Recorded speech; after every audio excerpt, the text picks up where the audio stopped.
In this video, we're going to break down every level of the Simpsons iceberg, from the light-hearted surface details to the strangest and darkest lore hidden beneath.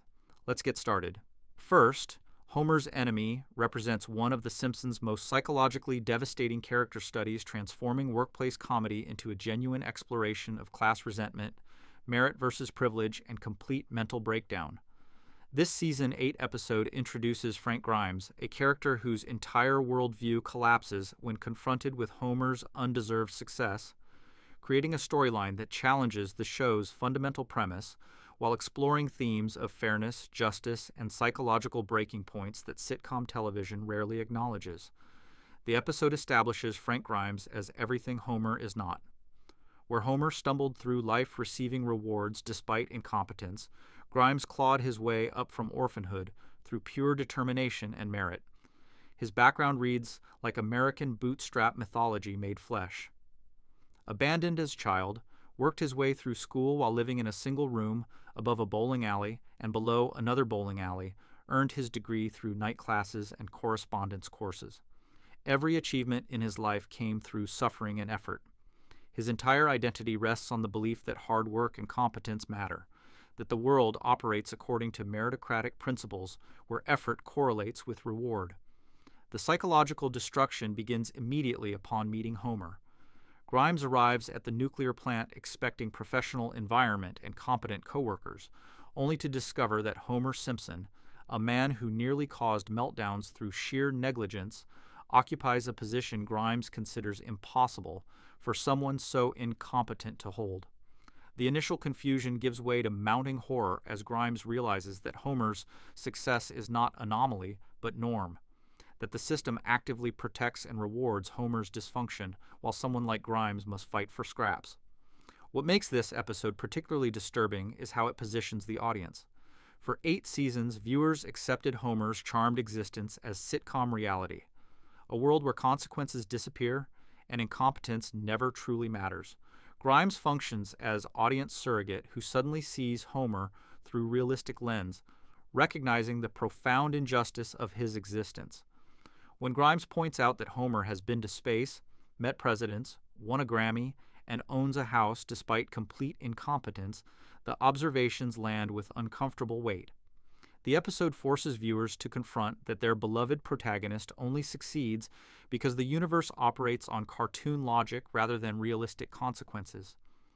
The progressive mental deterioration of Frank Grimes demonstrates clinical accuracy in depicting psychological breakdown under sustained cognitive dissonance. His initial professionalism cracks as each new revelation about Homer's unearned privileges compounds the disconnect between his worldview and reality. Grimes cannot reconcile his belief in meritocracy with the evidence before him.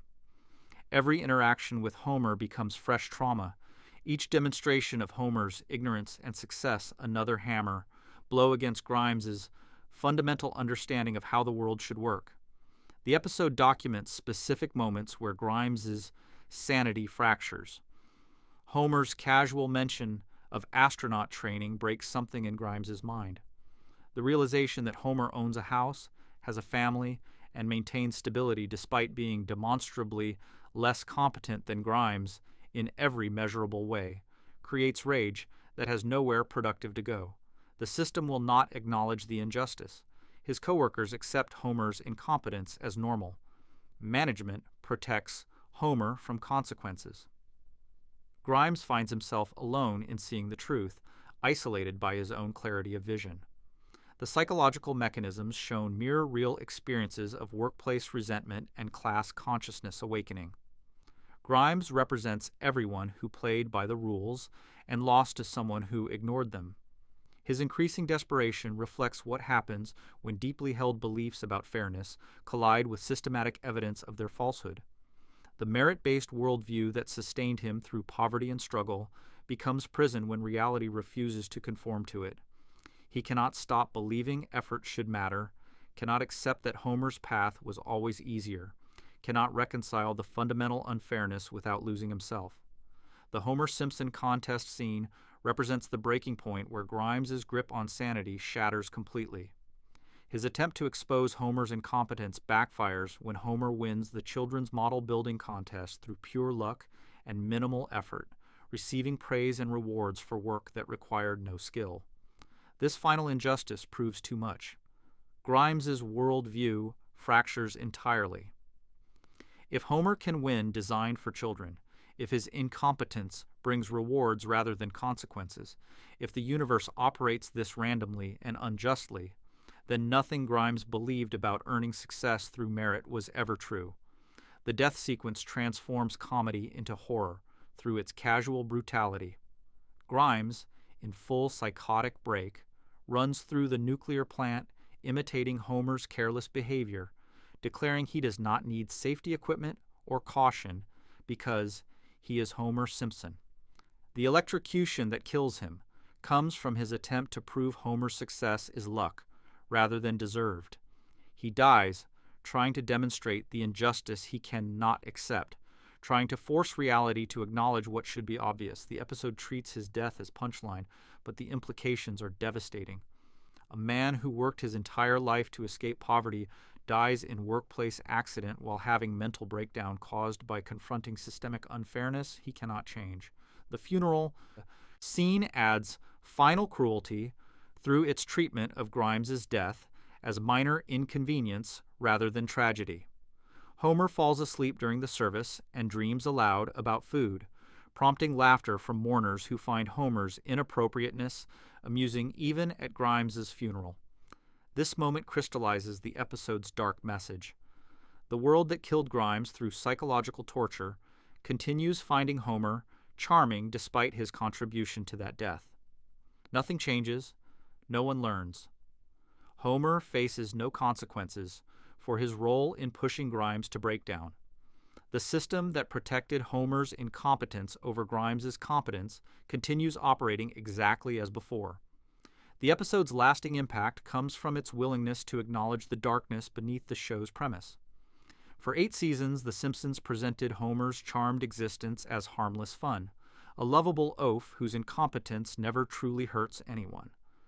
Homer's enemy reveals that universe only works because consequences are suspended for Homer specifically, that his success depends on systematic unfairness that would destroy anyone who expected merit to matter. Frank Grimes dies because he believed in justice and fairness, because he could not accept that the world rewards privilege over effort, because he made the mistake of thinking his hard work should count for something in a universe that operates on favoritism and random chance. The episode functions as class commentary disguised as character study, examining how systems protect their favored members while grinding down those who expect fairness. Grimes represents the working class discovering that the American dream is selective, that not everyone gets to stumble into success through luck and privilege. His death serves as warning about the psychological cost of maintaining belief in meritocracy when surrounded by evidence of its falsehood. The episode suggests that those who cannot accept systematic injustice will be destroyed by it, that seeing clearly is more dangerous than comfortable delusion. Homer's enemy ultimately demonstrates that The Simpsons understands its own darkness, that the writers recognize Homer's existence relies on suspended consequences and unfair advantages that would be catastrophic if applied to a realistic universe. The episode does not apologize for this or attempt to justify it.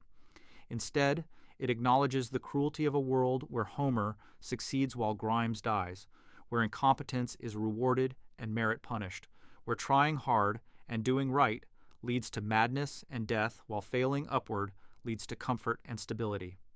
The show returns to normal after this episode, continuing to present Homer's charmed existence as comedy, but something shifts for viewers who recognize that Frank Grimes was right about everything and died for the crime of being unable to ignore it. Moaning, Lisa stands as one of The Simpsons' earliest and most honest explorations of childhood depression, portraying Lisa's mental health crisis without comedy or resolution, acknowledging that some sadness has no cure and that children suffer genuine psychological pain that adults often dismiss or misunderstand. This season 1 episode eschews typical sitcom solutions to present depression as persistent condition rather than solvable problem, demonstrating through Lisa's experience how clinical depression manifests in childhood and how family systems often fail to recognize or appropriately address mental illness in young people. The episode opens with Lisa experiencing symptoms that clinically align with major depressive episode. She shows persistent sadness that permeates every aspect of her daily functioning, loss of interest in activities she typically enjoys, social withdrawal from peers and family, and physical manifestations including changes in posture and facial expression that communicate her internal state.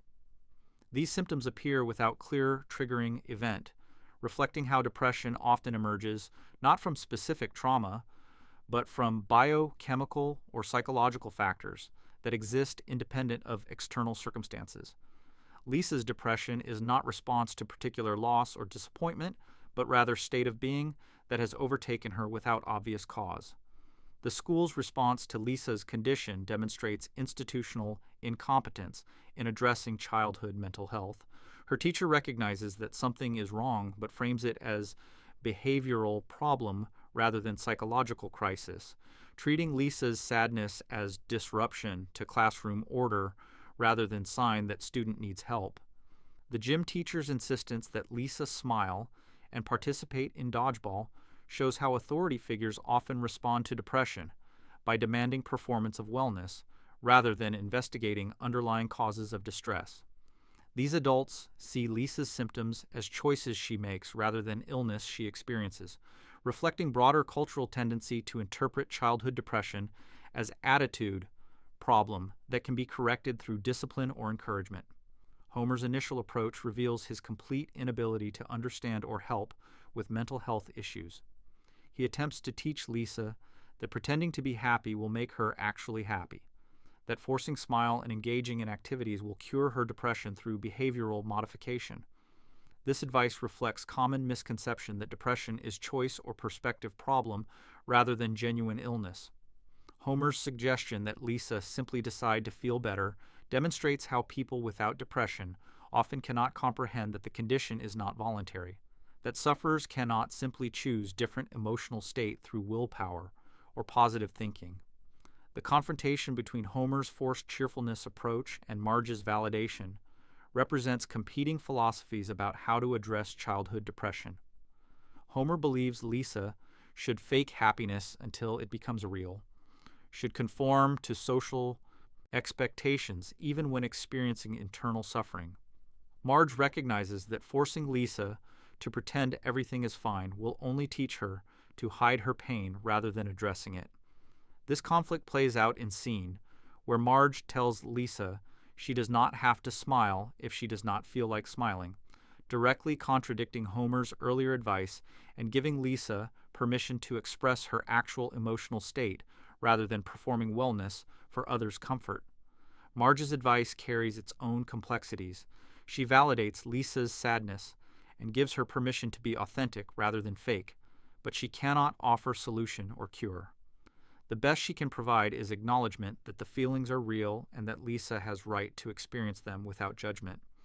This limited support reveals the episode's refusal to present false hope. Marge is the sympathetic parent who understands Lisa's suffering, but understanding does not translate to ability to fix the problem. Lisa receives validation but not relief, acknowledgement but not healing. The introduction of bleeding gums. Murphy provides temporary comfort through shared experience rather than cure. The jazz musician recognizes Lisa's depression because he has experienced similar darkness himself.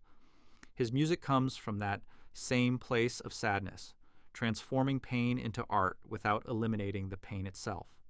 Their connection offers Lisa the recognition that she is not alone in her suffering, that others have felt what she feels and survived it, that depression can coexist with creativity and meaning.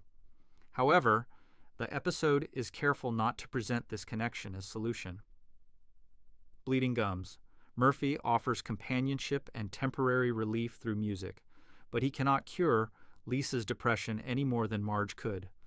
The jazz sessions demonstrate how art can provide outlet for depression without resolving its underlying causes. Lisa channels her sadness into music, finding form of expression that matches her emotional state and allows her to communicate feelings she cannot articulate through words. The blues tradition specifically provides framework for transforming suffering into art, for making meaning from pain without requiring that the pain disappear.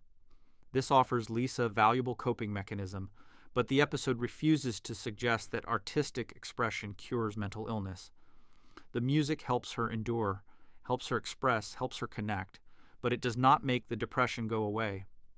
The episode's ending reinforces its commitment to honesty over false comfort. Lisa does not recover from her depression by the final scene. She has not learned a lesson that fixes her psychological state or discovered solution that restores her to happiness. Instead, she has gained acknowledgement of her suffering, temporary comfort from shared experience, and outlet for expressing her pain. The depression persists.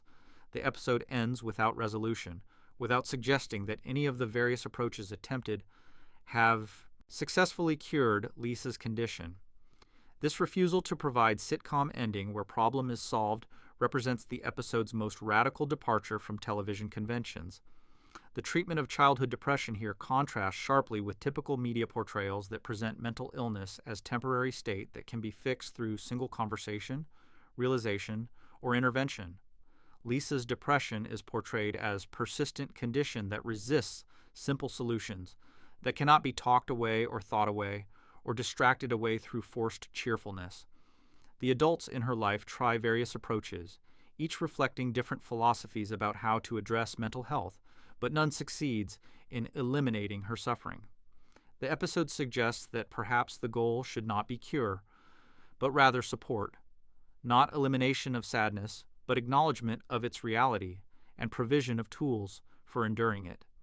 The message about accepting, rather than curing, sadness carries implications for how society approaches childhood mental health. The episode argues that validating children's emotional experiences matters more than forcing them to perform wellness, that acknowledging depression's reality serves children better than insisting they smile through it. Lisa benefits more from Marge's permission to be sad and bleeding gums, Murphy's shared understanding than from Homer's demand that she pretend to be happy.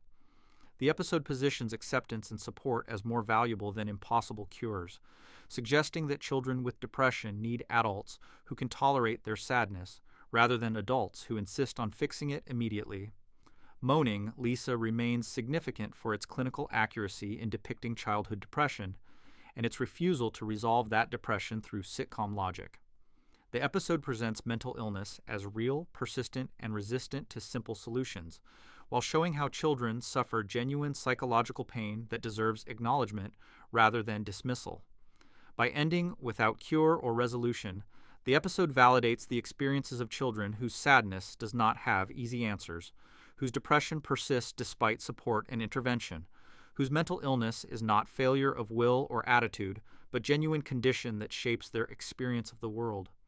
Trash of the Titans represents one of the Simpsons' most disturbing explorations of environmental destruction through political incompetence, showing how democratic systems can enable catastrophic decisions and how short-term gratification leads to permanent consequences. This Season 9 episode transforms municipal politics into environmental horror, demonstrating how populist promises create irreversible damage while exploring themes of resource depletion, civic responsibility, and the way communities enable their own destruction through electoral choices driven by immediate convenience rather than long-term sustainability.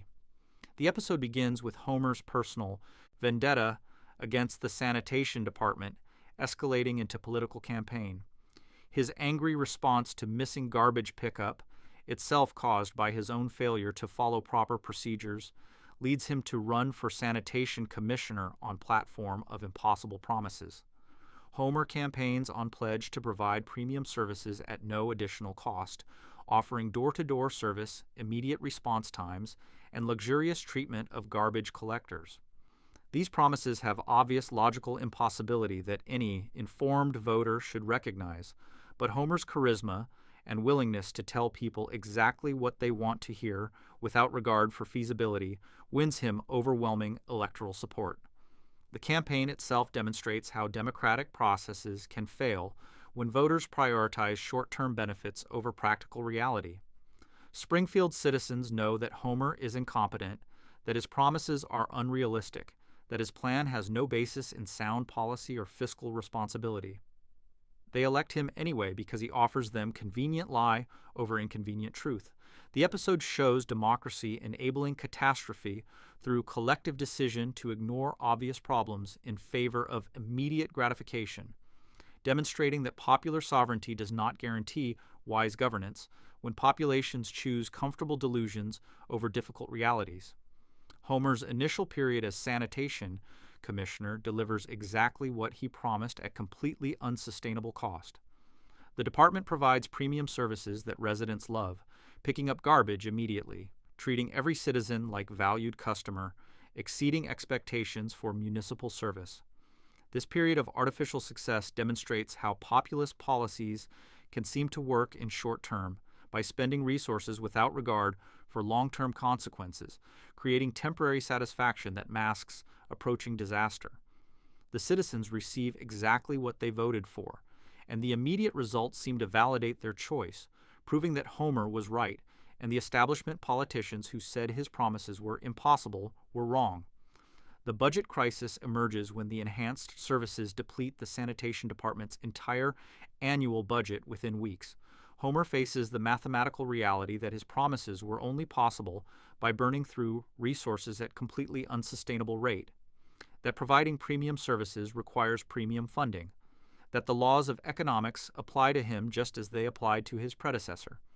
His response to this crisis reveals character through policy choice. Rather than admit failure, scale back services, or request additional funding, he makes decision that will have permanent catastrophic consequences for the entire community. The solution Homer chooses demonstrates how politicians facing fiscal crisis often respond by creating future catastrophes to solve immediate problems. Unable to provide services with legitimate funding, he begins accepting toxic waste from other cities and dumping it into every available underground space beneath Springfield. The episode shows this choice being made casually, without consideration of environmental impact, public health consequences, or long-term sustainability. Homer needs money immediately, other municipalities will pay for waste disposal, and the ground beneath Springfield offers convenient dumping site that makes the problem disappear from view while generating required revenue. The environmental destruction progresses rapidly once the dumping begins. Homer fills underground caverns, abandoned mines, and every subterranean space with garbage and toxic waste, treating the ground beneath the city as infinite dumping site rather than finite resource that will eventually reach capacity. The episode visualizes this destruction through cross-section views, showing layers of garbage accumulating beneath residential areas, schools, and public spaces. The citizens above remain unaware of the catastrophe developing beneath them, continuing to enjoy their premium services while the foundation of their city becomes literal garbage dump. The collapse arrives with the inevitability of natural law violating engineering principles. The accumulated weight of garbage and toxic waste exceeds the structural capacity of underground spaces, causing ground to crack, buildings to sink, and entire neighborhoods to become uninhabitable. The episode depicts this as sudden crisis, but the reality is that Homer's policy guaranteed this outcome from the moment he began dumping. The collapse is not unfortunate accident or unforeseeable consequence, but rather predictable result of ignoring environmental limits and basic physics in pursuit of political convenience. The city's response to the environmental catastrophe reveals the ultimate cost of Homer's incompetence. Springfield cannot repair the damage because the contamination is too extensive, the structural damage too severe, the environmental destruction too complete.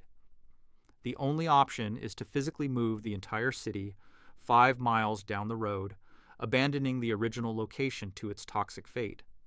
This represents permanent consequence rare in Simpsons continuity. The city does not return to normal status quo. The geographic location of Springfield changes permanently, and the contaminated site remains as monument to the disaster, referenced in future episodes as reminder that this catastrophe actually occurred within the show's history. The episode functions as allegory for environmental destruction and political short-sightedness, operating at every scale from municipal to national. Homer represents politicians who make impossible promises, win elections through telling comfortable lies, deliver temporary benefits by depleting resources, and leave permanent damage for future generations to manage. The citizens of Springfield represent electorates that choose immediate gratification over sustainable policy, that enable their own destruction, through electoral choices driven by convenience rather than wisdom, that demand benefits without costs, and believe politicians who promise to deliver them. The environmental message operates through literalization of the consequences typically hidden in policy discussions. When politicians deplete resources or defer costs to future, the damage often manifests slowly, affecting people not yet born in ways that allow present populations to avoid confronting what they have done. The episode collapses this timeline, making the consequences immediate and undeniable. The ground literally collapses beneath Springfield because of choices made weeks earlier, forcing the community to confront the reality that their comfortable lives were built on unsustainable foundation that could not support them indefinitely. The permanent nature of the damage distinguishes this episode from typical sitcom storytelling. Most Simpsons episodes end with status quo restored, allowing the show to continue without carrying consequences forward. Trash of the Titans breaks this pattern by creating lasting change to Springfield's geography and history. The contaminated site remains, the city's new location persists, and future episodes occasionally reference this disaster as a real event within the show's continuity. This unusual commitment to consequences reinforces the episode's environmental message that some mistakes cannot be undone, that certain forms of damage persist permanently, that the comfortable present can destroy the future in ways that no amount of regret can repair. Trash of the Titans ultimately serves as warning about democratic systems that enable destruction, showing how electorates can vote for catastrophe when offered comfortable lies, how politicians can devastate communities through incompetence and short-term thinking, and how environmental limits eventually assert themselves regardless of political convenience. The episode demonstrates that popularity does not equal wisdom, that winning elections does not grant exemption from natural law, and that communities bear responsibility for the leaders they choose and the consequences those leaders create through policies that prioritize immediate gratification over long-term sustainability. The Shinning segment from Treehouse of Horror Buffy represents one of The Simpsons' most successful translations of genuine horror despite comedic context, capturing the psychological terror of isolation, domestic violence threats, and family breakdown in ways that transcend parody to create real tension.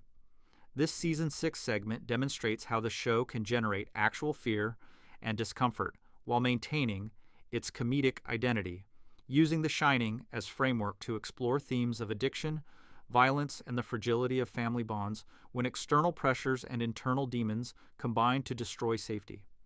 The setup follows Stephen King's novel and Stanley Kubrick's film adaptation closely, with Burns hiring Homer as Winter, caretaker for isolated mansion with no television and no beer. These specific deprivations target Homer's primary coping mechanisms, removing the distractions that normally prevent him from confronting his own thoughts and impulses. The isolation serves dual purpose in horror narrative. It removes external constraints on Homer's behavior while simultaneously amplifying his internal psychological deterioration through sensory deprivation and lack of structure. The family becomes trapped with no escape routes and no one to call for help once Homer's mental state deteriorates. The progression of Homer's breakdown demonstrates clinical accuracy in depicting how isolation and deprivation affect mental health. The initial withdrawal symptoms from lack of television and beer manifest as irritability and restlessness. Homer attempts to maintain normalcy, but increasingly struggles with the enforced stillness and absence of his usual escape mechanisms. The famous no TV and no beer make Homer something something sequence, written repeatedly as Homer's psychological state fractures, shows specific moment where his grip on sanity breaks entirely. The repetition and deteriorating handwriting visualize internal collapse that Homer can no longer hide or control. The transformation into homicidal threat operates on two levels simultaneously. On surface, the episode parodies Jack Torrance's iconic Here's Johnny moment and other memorable scenes from Kubrick's film. Beneath the parody, the segment presents genuine domestic violence scenario, where husband and father becomes threat to his own family, where home transforms from safety into danger, where the person meant to protect becomes the predator. The comedy does not fully diffuse this horror because the underlying situation remains terrifying regardless of how it is stylized. Marge's response to Homer's transformation shows the impossible position of family members facing domestic violence. She must simultaneously protect her children, attempt to reason with her husband, and maintain some hope that the person she knows still exists beneath the violent behavior. Her evacuation attempts demonstrate practical survival thinking, but the segment emphasizes how difficult escape becomes when the threat comes from within the family unit, when the person you love becomes the person you must flee. The desperation in her actions reads as genuine despite the comedic context, creating tension that comedy usually dispels, but here only highlights. Bart and Lisa's terror provides the segment's most disturbing element. Children experiencing parental violence face specific psychological trauma that combines fear for physical safety with destruction of basic trust in family structure. The segment shows them recognizing that their father has become dangerous, that they must hide from him, that their home is no longer safe. This childhood fear of parental threat represents primal terror that resonates regardless of how it is presented. The animation style and voice performances maintain enough authenticity to make the children's fear feel real, even within parodic framework. The groundskeeper Willie subplot adds recurring element of trauma and rescue attempt. Willie promises to help the family escape, but is immediately killed by Homer in each timeline or version, his death becoming running joke that also reinforces Homer's lethality and the family's hopelessness.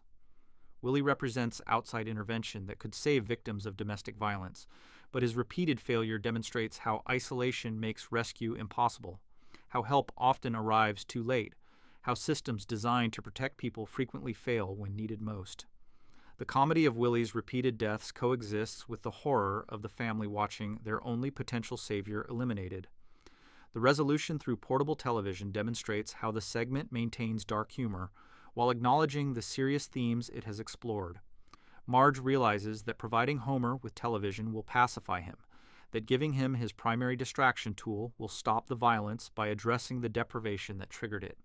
This solution works immediately and completely. Homer's violent impulses disappear the moment he has access to television, suggesting that his breakdown was entirely about withdrawal rather than genuine homicidal intent. However, this resolution also implies disturbing things about Homer's baseline mental state, suggesting that he requires constant distraction to prevent violent impulses from emerging. The segment's treatment of addiction and violence creates uncomfortable parallel to real domestic situations where substance abuse and withdrawal trigger violent behavior. Homer's need for television and beer functions as addiction that, when denied, causes psychological breakdown leading to family endangerment. The episode presents this in exaggerated form but reflects genuine dynamics where addiction creates cycles of crisis, where withdrawal symptoms manifest as aggression, where family members must manage the addicted person's state to maintain their own safety. The comedy softens this parallel but does not eliminate it. The frozen ending, with the family freezing outside while Homer watches television indoors, adds final layer of darkness. The immediate threat has passed, but the family remains endangered by Homer's indifference to their survival. He has access to warmth and safety, but does not ensure that his family shares those resources. They freeze while he watches television, oblivious or indifferent to their suffering.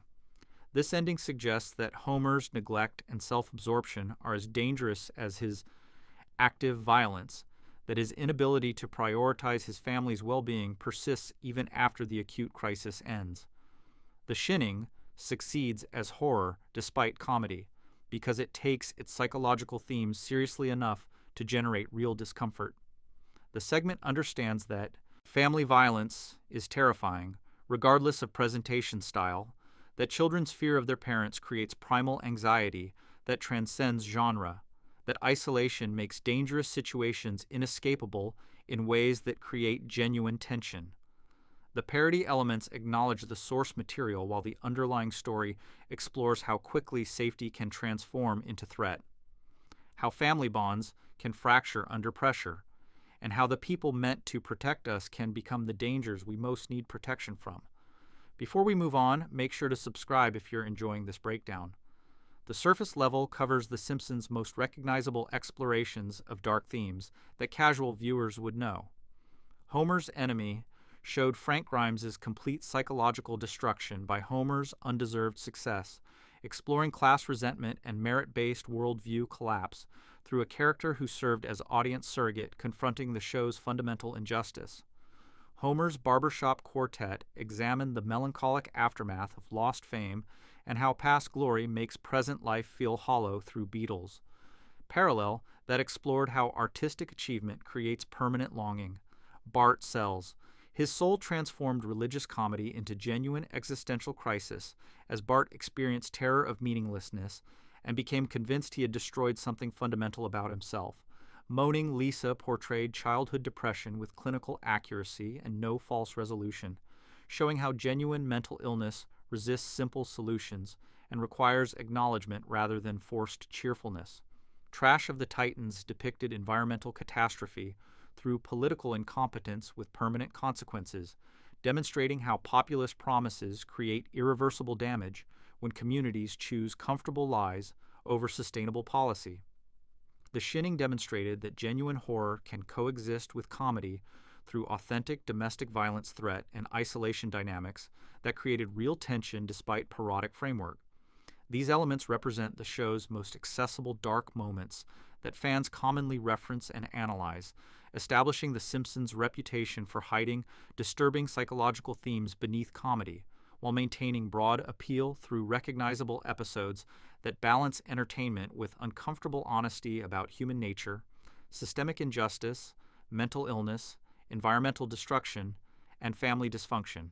Moving on to Shallow Waters.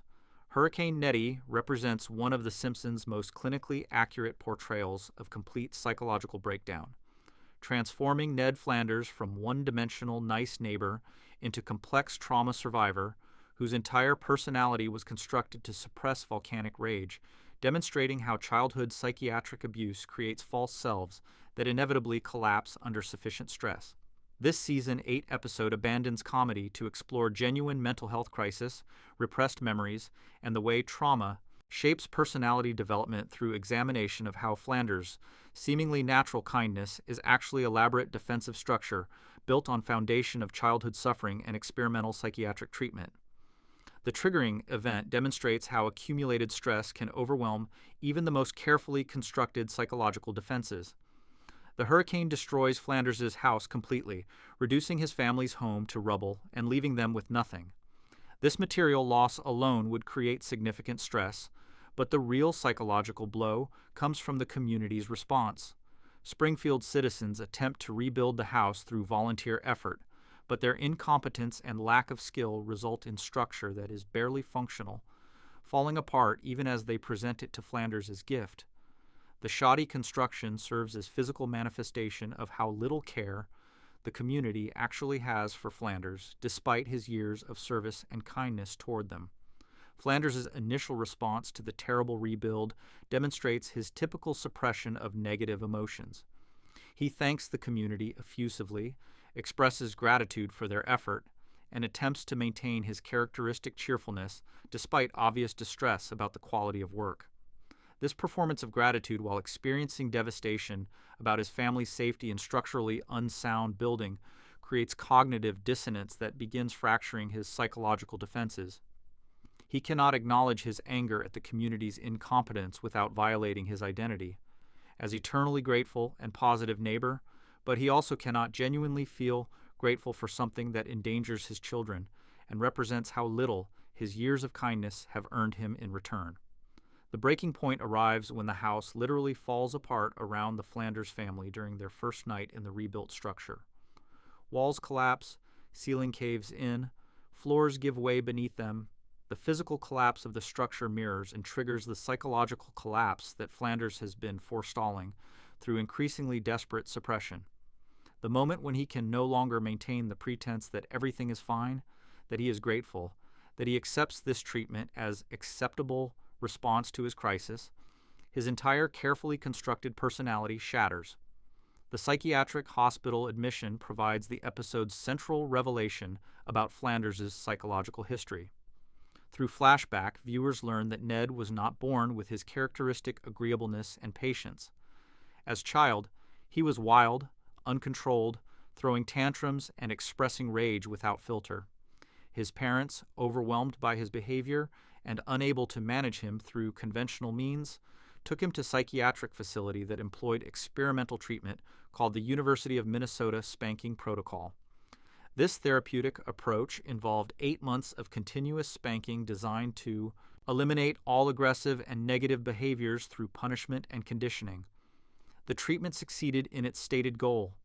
Young Ned learned to suppress all expressions of anger, frustration, or negativity. The rage did not disappear but was forced underground, buried beneath an elaborate system of repression that manifested as the excessively positive personality viewers recognize as adult Flanders.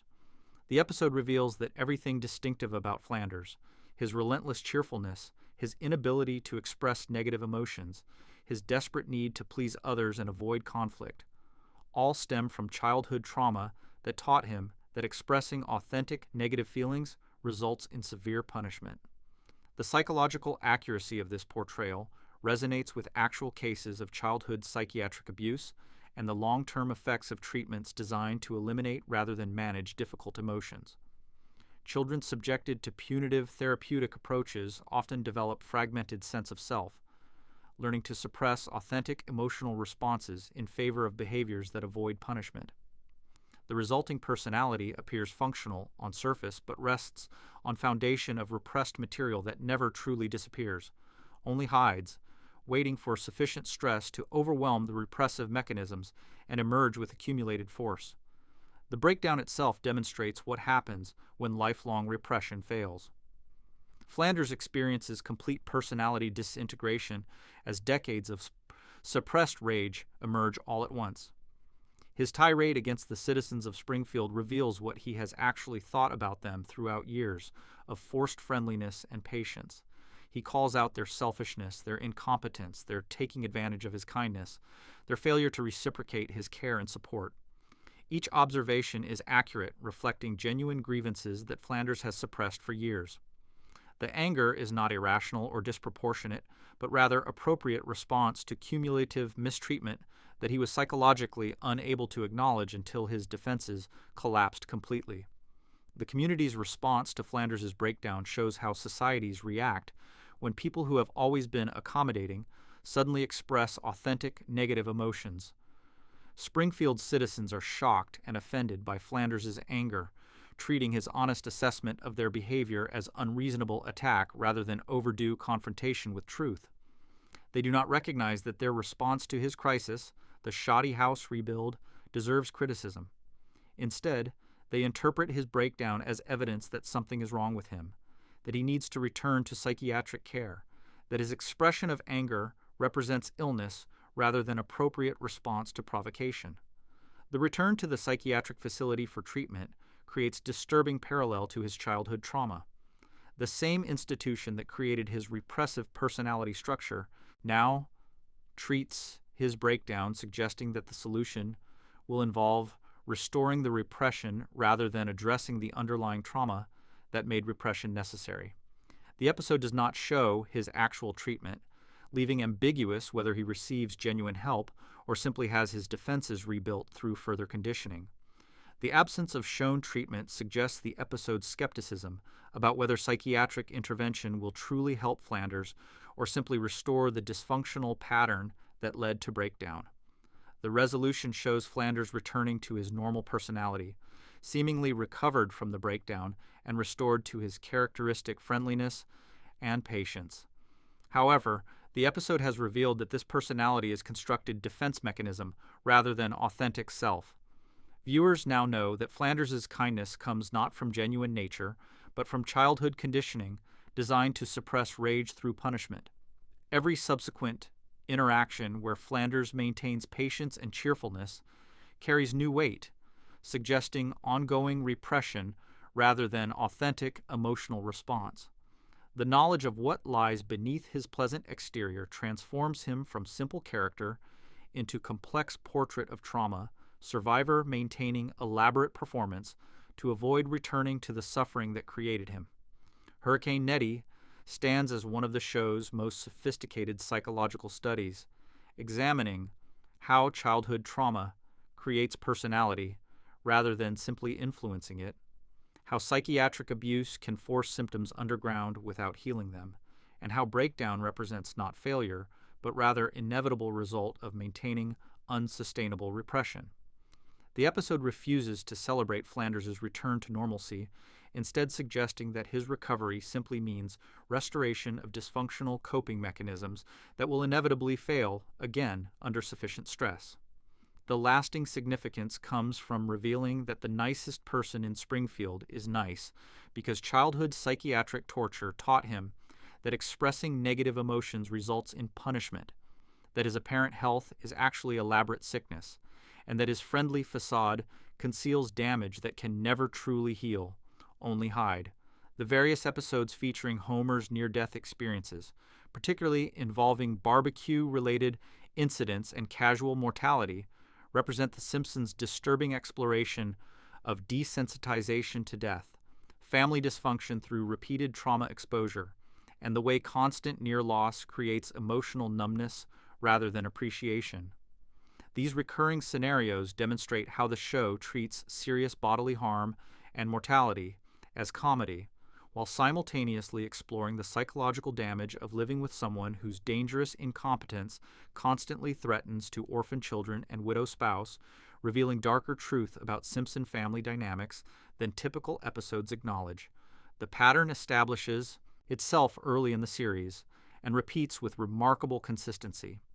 Homer attempts to use barbecue equipment, ignores basic safety protocols, causes fire or explosion, sustains injuries that would kill normal person, and survives through cartoon logic that suspends realistic consequences. The barbecue becomes specific locus for this pattern because it combines Homer's incompetence with fire, accelerants, and explosive propane tanks, creating perfect storm of dangerous elements that Homer approaches with characteristic disregard for safety or common sense. Each incident follows similar trajectory, suggesting compulsive repetition rather than learning from experience. The family's response to these repeated near-death experiences reveals the psychological adaptation that occurs when trauma becomes routine. Initially, Marge and the children might have responded with appropriate alarm to Homer's injuries and close calls with death. Over time, their reactions become muted, perfunctory, suggesting that repeated exposure to Homer's dangerous behavior has created emotional callousness as defense mechanism. They no longer panic when Homer catches fire or explodes barbecue because they have learned that he will survive regardless of injury severity, that consequences are always temporary, that their fear and concern change nothing about his behavior or outcomes. This desensitization process mirrors real dynamics in families where one member repeatedly engages in dangerous or self-destructive behavior. Other family members initially respond with appropriate alarm and attempt intervention, but repeated crises without lasting consequences or behavior change eventually lead to emotional exhaustion and numbing. The family learns to wait out the crisis, to provide minimal support during recovery, and to return to normal once the immediate danger passes. The adaptation is a survival mechanism that allows them to function despite ongoing threat, but it represents psychological damage in its own right. The children's exposure to repeated parental near-death experiences creates specific developmental trauma that the show treats as comedy, but carries disturbing implications when examined seriously.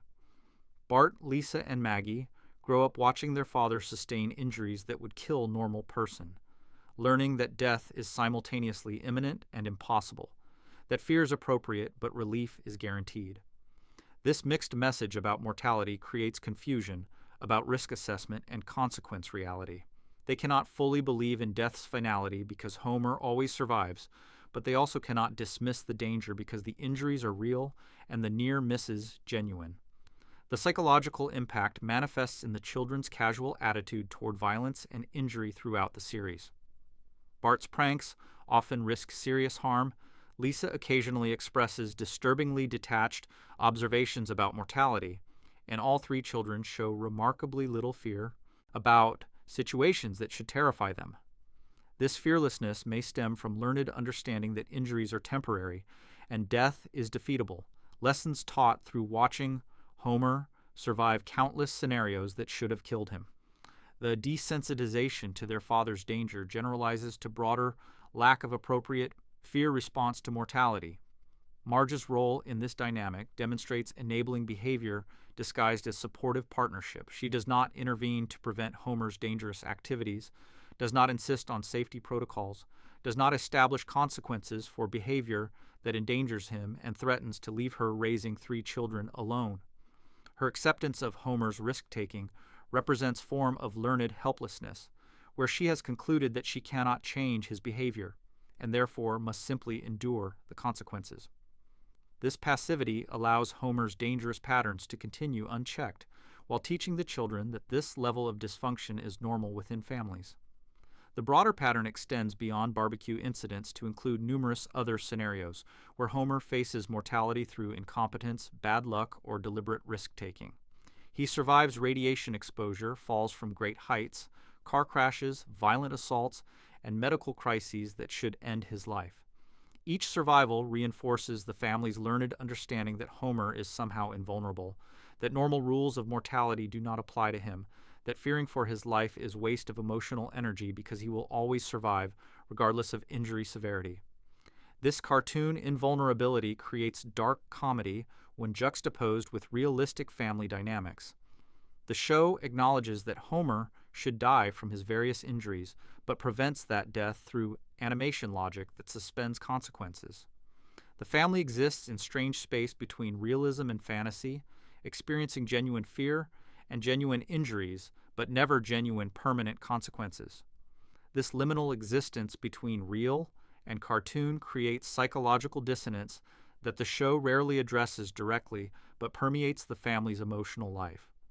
The desensitization to Homer's constant near-death experiences ultimately functions as commentary on how families adapt to ongoing dysfunction and danger, demonstrating that repeated exposure to crisis creates numbness rather than intervention, that love sometimes manifests as passive acceptance of destruction rather than active protection, and that enabling dangerous behavior through lack of consequences teaches everyone involved that safety and mortality are negotiable concepts rather than fixed realities. The recurring barbecue disasters and Homer's casual relationship with death reveal a family system that has normalized crisis, accepted preventable danger, and learned to function around the constant threat that any day might be the day when cartoon logic fails and real consequences finally arrive.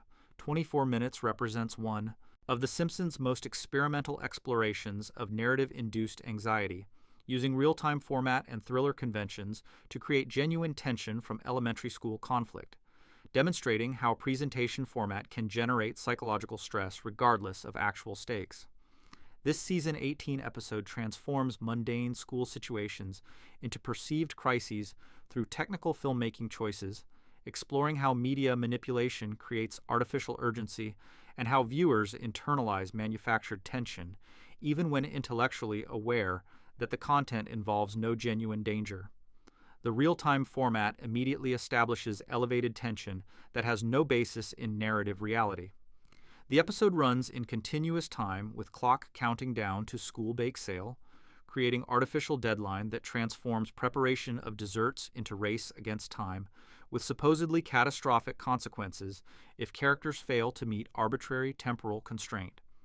This borrowed directly from the television series 24 applies thriller pacing to content that inherently contains no stakes, demonstrating how formal elements can override content and create emotional responses disconnected from rational assessment of situation. The multiple simultaneous plot lines create additional sense of complexity and urgency through parallel editing that suggests events are building toward unified crisis.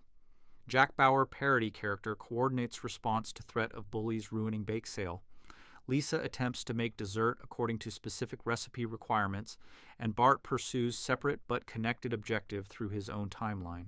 The constant cutting between storylines, the ticking clock, the serious music and dramatic lighting all work together to convince viewers that these mundane school events matter urgently, despite obvious reality that they do not. The parody elements acknowledge the source material while simultaneously demonstrating how that source material operates psychologically on audiences. The show mocks 24's self-serious tone and inflated sense of stakes, while also proving that those very elements successfully generate tension regardless of context.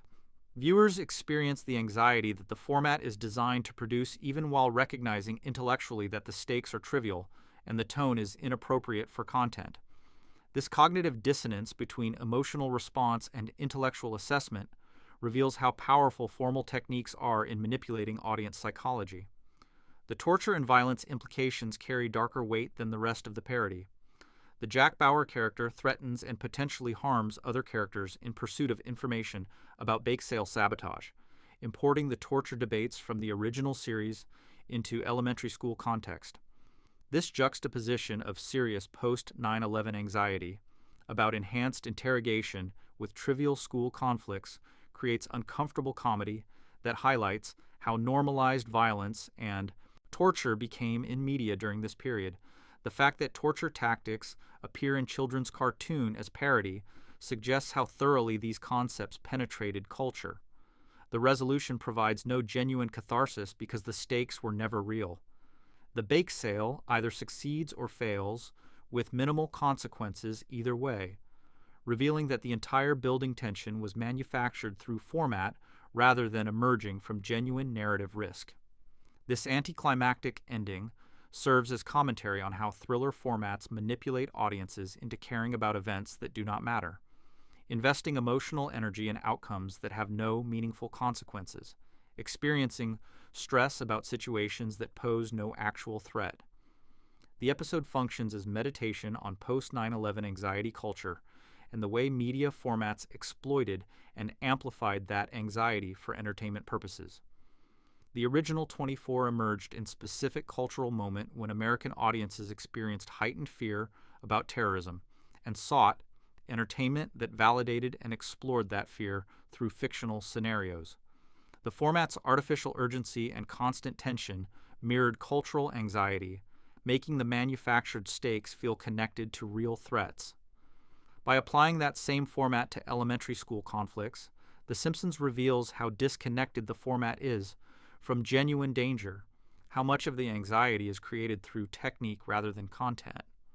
24 minutes ultimately demonstrates that presentation format can hijack stress responses regardless of content, that artificial urgency creates real psychological tension, and that viewers will invest emotionally in trivial outcomes when those outcomes are packaged in thriller conventions. The episode serves as both parody and proof of concept, mocking 24 while also showing exactly why that show succeeded in creating anxiety, revealing that our emotional responses are format dependent rather than content dependent, and suggesting that much of contemporary media succeeds in generating engagement through manipulation of formal elements rather than genuine stakes or meaningful content. Before we move on, make sure to subscribe if you're enjoying this breakdown. The Shallow Waters level covers episodes that are commonly discussed but contain darker themes beneath their surface comedy. Hurricane Nettie revealed Ned Flanders' complete psychological breakdown stemming from childhood psychiatric abuse, showing how trauma creates constructed personalities that inevitably collapse under sufficient stress, and how therapeutic abuse teaches suppression rather than genuine emotional health. Homer's repeated near-death experiences demonstrate family desensitization to constant danger, and the dark dysfunction of accepting destruction rather than intervening, revealing how love sometimes manifests as passive enabling of dangerous behavior. 24 Minutes used real-time format to create genuine anxiety from low-stakes conflict, exploring how media manipulation generates psychological stress through formal techniques regardless of actual content or consequences. These episodes demonstrate The Simpsons' willingness to explore genuinely disturbing territory through clinical psychological accuracy, family dysfunction patterns, and experimental formats that create real discomfort while maintaining comedic framework that partially masks the darkness beneath, showing how the series examines trauma, enabling, and media manipulation with sophistication that transcends typical sitcom limitations. Moving on to mid-tier. Marge's gambling addiction in Springfield represents one of The Simpsons' most disturbing explorations of addiction's destruction of family bonds, showing how compulsive behavior transforms devoted parent into negligent stranger who abandons children to chase emotional void, filling through mechanical repetition. This season 5 episode presents genuine addiction psychology with uncomfortable accuracy, demonstrating how gambling creates dissociative states, how families enable rather than intervene until crisis becomes undeniable, and how children suffer invisible trauma when primary caregiver disappears into compulsion that overrides all other priorities, including basic parenting responsibilities. The development of Marge's addiction follows clinically accurate progression from recreational activity to compulsive behavior. The casino's opening brings new entertainment option to Springfield, and Marge initially visits out of curiosity and desire for novel experience. Her first encounters with slot machines produce minor wins that create pleasurable rush, triggering dopamine response that gambling is designed to exploit. These early positive experiences establish pattern that her brain begins seeking to replicate, creating psychological foundation for compulsive behavior that will escalate beyond her conscious control. The progression from casual gambling to addiction demonstrates how quickly recreational activity can transform into compulsion for vulnerable individuals. Marge begins visiting casino more frequently, staying longer, increasing the amounts she wagers. The activity that initially provided entertainment becomes need rather than want, obligation rather than choice. Her behavior shows classic escalation pattern where tolerance develops, requiring more frequent and intense gambling sessions to achieve same psychological effect that initial modest gambling produced. The dissociative state that Marge enters while gambling represents the episode's most psychologically accurate and disturbing element. When engaged with slot machines, Marge becomes completely absorbed in the mechanical action of pulling lever and watching reels spin, entering trance-like state where external reality disappears and only the machine matters. Her face goes blank, her responses become automatic, and she loses awareness of time, physical discomfort, and even the presence of her family. This dissociation is core feature of gambling addiction, where the activity provides escape from normal consciousness and the problems or emotions that conscious awareness brings. The specific acts of child neglect that result from Marge's addiction demonstrate how compulsive behavior destroys even the strongest familial bonds and overrides the most fundamental parenting instincts. The episode shows Marge forgetting to pick up children from events, failing to prepare meals, ignoring requests for help, and most disturbingly, leaving baby Maggie in dirty diaper for extended period while Marge remains absorbed at slot machine. This last example provides particularly stark illustration of how addiction causes complete abandonment of parental responsibility, as Marge ignores infants' basic physical needs in favor of continuing gambling session. The children's visible suffering creates emotional weight that the episode does not shy away from depicting. Bart and Lisa express confusion about their mother's absence and changed behavior, their hurt and anger emerging in age-appropriate ways as they struggle to understand why parent who has always been reliable and present has suddenly become unavailable and indifferent.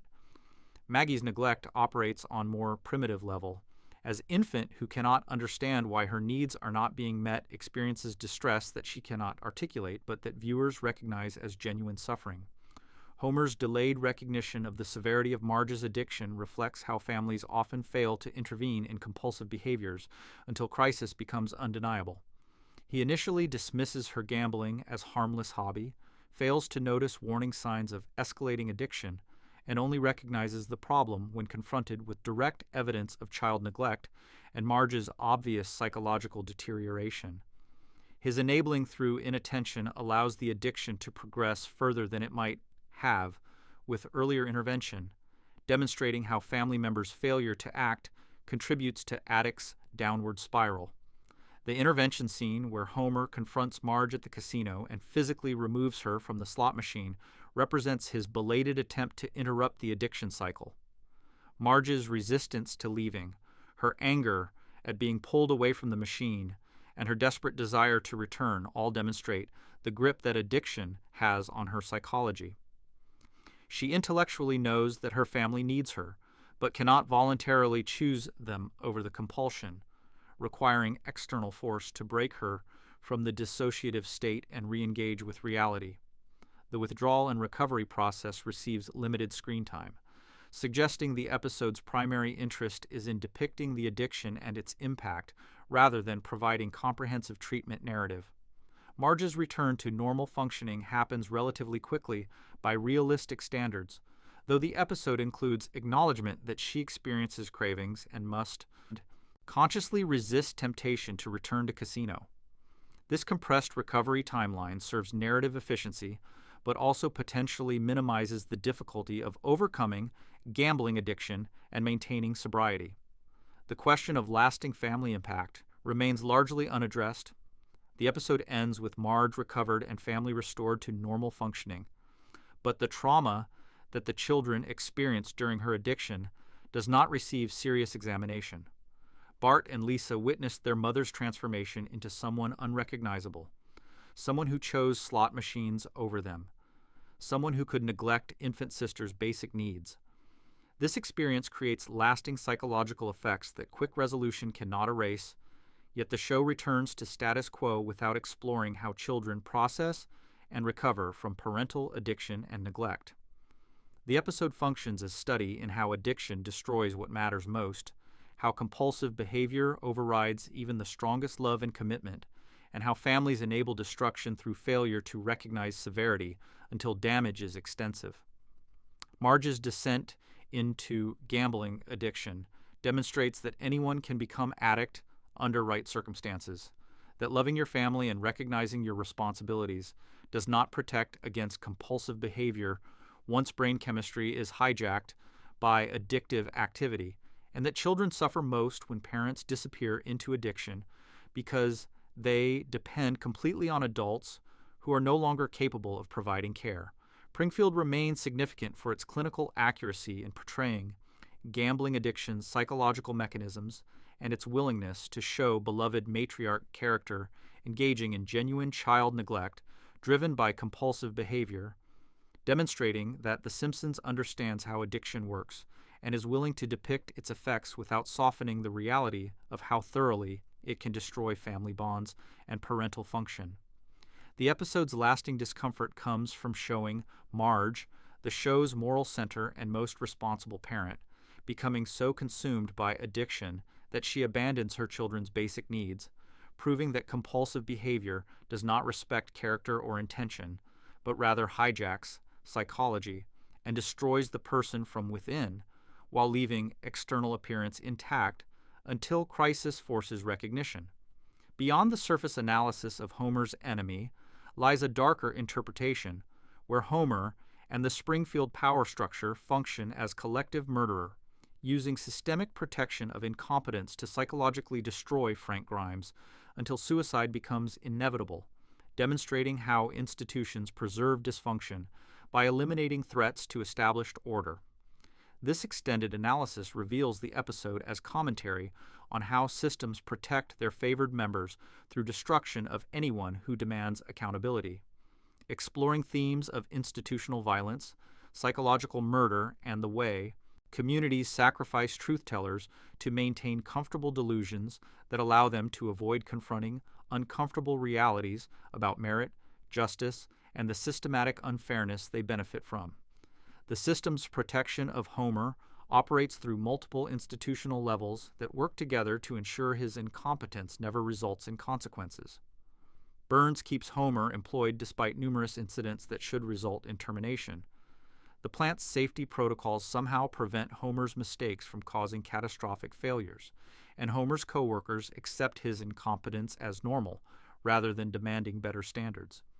This multi-layered protection means that Homer is not simply a lucky individual who escapes consequences through chance, but rather favored member of system that actively works to preserve his position regardless of his failures. Grimes represents existential threat to entire Springfield's comfortable reality. His presence and his insistence on meritocratic principles force everyone to confront that the world does not operate according to rules they pretend govern society. If Grimes is right that competence and hard work should determine success, then Springfield's comfortable acceptance of Homer reveals moral failing in the community, not just individual good fortune for Homer. The town's response to this threat follows predictable pattern. Rather than reform their system or acknowledge its injustice, they eliminate the person pointing out the problem. The community's role in Grimes's psychological destruction extends beyond passive enabling to active gaslighting. When Grimes complains about Homer's incompetence, coworkers dismiss his concerns, suggesting that he is overreacting or missing something about Homer that makes his success appropriate. Burns ignores Grimes's legitimate safety concerns about Homer's work. The institutional response to Grimes's accurate observations is to suggest that something is wrong with Grimes for noticing, creating psychological pressure that makes him question his own perceptions despite knowing he is correct. The laughter at Grimes's funeral represents the community's final cruelty and ultimate rejection of his worldview. Even in death, Grimes receives no acknowledgement that he was right, no recognition that his complaints were legitimate, no admission that the system failed him.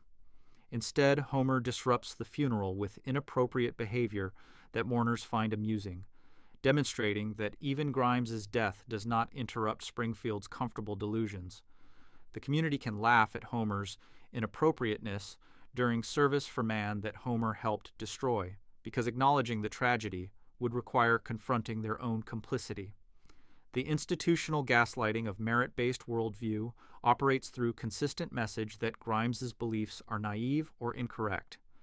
The episode shows through Springfield's response to Grimes that society prefers comfortable lie of meritocracy to uncomfortable truth that success often depends on factors unrelated to merit. Grimes's insistence that hard work and competence should matter marks him as troublemaker, who refuses to accept how the world actually works, and institutions respond by pathologizing his accurate perception rather than reforming their unjust systems. The question of Homer's responsibility for Grimes's death operates on multiple levels. Homer did not actively harm Grimes, did not deliberately provoke his breakdown, did not consciously participate in psychological destruction campaign. However, Homer's comfortable acceptance of unearned advantages, his complete lack of awareness about how his position affects others, and his unconscious role as system's favorite all contribute to environment that makes Grimes's breakdown inevitable. Homer is weapon that the system wields, willing tool of institutional violence, who remains oblivious to his destructive role. Grimes's death becomes inevitable once he fully recognizes the systematic injustice he faces and realizes that no one will acknowledge or address it. His breakdown is not mental illness or individual failing, but rather entirely rational response to being trapped in a system that operates on principles opposite to everything he believes, where merit is punished and incompetence rewarded, where his lifetime of effort counts for less than Homer's dumb luck. The episode suggests that maintaining sanity in a fundamentally unjust system requires some level of delusion, and Grimes's clear vision becomes fatal. The class warfare implications become explicit when examining how Springfield treats Grimes versus Homer. Grimes, working-class striver who earned everything through effort, threatens system by demonstrating that hard work does not guarantee success, revealing that the American dream is selective myth rather than universal truth. Homer, who inherited middle-class comfort and stumbled into security, proves that privilege and luck matter more than merit. The system protects Homer because his success without merit validates current power structures, while Grimes must be destroyed because his failure despite merit reveals those structures as unjust. The episode's broader commentary on institutional violence demonstrates how systems kill without leaving fingerprints, how communities can murder through collective indifference and protection of dysfunction, and how truth-tellers are eliminated not through conspiracy but through emergent behavior where everyone acts in their own interest and the result is scapegoating of anyone who threatens comfortable delusions. No one person decides that Grimes must be destroyed, but the collective action of protecting Homer and dismissing Grimes achieves that destruction as effectively as deliberate plan. Homer's enemy ultimately reveals itself as tragedy about institutional murder, where systems preserve themselves through psychological destruction of anyone who exposes their injustice, demonstrating that meritocracy is myth, maintained through elimination of people who reveal it as myth, that incompetence protected by institutions becomes weapon that destroys merit through psychological warfare, and that communities will sacrifice innocent truth-tellers rather than confront their own complicity in unjust systems that benefit some while crushing others. Grimes dies because he made the fatal mistake of believing that pointing out injustice would lead to reform rather than his own elimination, proving that in Springfield, as in the real world, maintaining comfortable delusions matters more than acknowledging uncomfortable truths. Mother Simpson represents one of The Simpsons' most emotionally devastating explorations of childhood abandonment trauma, showing how brief reunion with lost parent reopens wounds that never healed while making clear that some family damage is permanent, regardless of explanation or apology. This Season 7 episode eschews sitcom reconciliation to present painful truth that abandoned children remain damaged even when they understand why they were left, demonstrating how trauma creates permanent personality alterations that cannot be reversed through adult understanding or brief reconnection, and how second abandonment is worse than first because it eliminates any remaining hope for healing. Homer's buried abandonment pain surfaces throughout the episode through behaviors that reveal how deeply his mother's disappearance shaped his development. His emotional walls, his difficulty with intimacy despite being married with children, his tendency toward depression and existential emptiness all trace back to childhood loss that he never processed because he never understood what happened or why. The episode reveals that Homer has carried this wound for decades, organizing his personality around absence he could not explain, becoming person shaped by loss he was too young to comprehend. The explanation for Mother Simpson's disappearance provides context, but cannot heal trauma. She left to avoid arrest for destroying biological weapons research facility, choosing political activism and fugitive life over staying with her son. The episode presents her choice as admirable and necessary, motivated by principles and awareness of greater good. However, from Homer's perspective as abandoned child, the reasons matter less than the fact of abandonment itself. Learning that his mother chose to leave him, even for noble purposes, does not eliminate the damage caused by her absence throughout his developmental years. The brief reunion creates happiness that cannot last because Mother Simpson remains fugitive with active warrants. Homer experiences his mother's presence as adult, getting to know her as person rather than idealized memory, receiving temporary healing through connection he thought impossible. The episode allows both characters to express love that never disappeared despite years of separation, to rebuild relationship that was severed, to experience family connection that Homer believed lost forever. This brief happiness makes the inevitable second separation more devastating because it reminds Homer of everything he lost and is about to lose again. The necessity of Mother Simpson's second departure creates unique cruelty that abandonment by choice never could. In first abandonment, Homer could maintain fantasy that his mother wanted to stay, but circumstances prevented reunion. The second abandonment eliminates that comforting delusion. Mother Simpson must leave again, must choose fugitive life over staying with her son, must prioritize her principles and survival over Homer's need for maternal presence. Homer understands intellectually why she must go, but understanding does not stop second abandonment from reopening original wound and confirming his unconscious belief that he is not worth staying for. The final scene of Homer sitting alone under stars provides the episode's emotional devastation through simple visual of man processing loss he cannot articulate. Homer does not cry or rage or demand explanation. He simply sits in darkness, staring at sky, experiencing grief that has no adequate expression. The silence communicates what dialogue could not capture. The overwhelming sadness of knowing your mother is alive but choosing not to be with you, of experiencing love and connection briefly before losing it again, of being abandoned twice by same person and understanding both times but unable to make understanding ease the pain. This ending scene explains Homer's character through single image. His emotional emptiness, his difficulty expressing feelings, his tendency to seek escape through television and food and beer rather than confronting internal states, all make sense as coping mechanisms developed by child who lost his mother and never recovered. The adult Homer sits under stars processing abandonment exactly as child Homer must have processed it, alone, confused, hurting in ways he cannot name, trying to make sense of loss that defies explanation despite having explanations. The episode demonstrates how abandonment trauma creates permanent personality alterations by showing that Homer's behavioral patterns throughout the series stem from this foundational wound: his desperate need for approval, his fear of rejection, his difficulty with emotional intimacy, his tendency toward depression, his infantile coping mechanisms all trace back to maternal abandonment during critical developmental period. Adult understanding of why abandonment occurred cannot reverse alterations that happened in childhood brain, cannot undo personality built around absence, cannot restore capacity for emotional health that was compromised before he had tools to process trauma. The impossibility of healing through brief reunion reveals painful truth about how trauma works.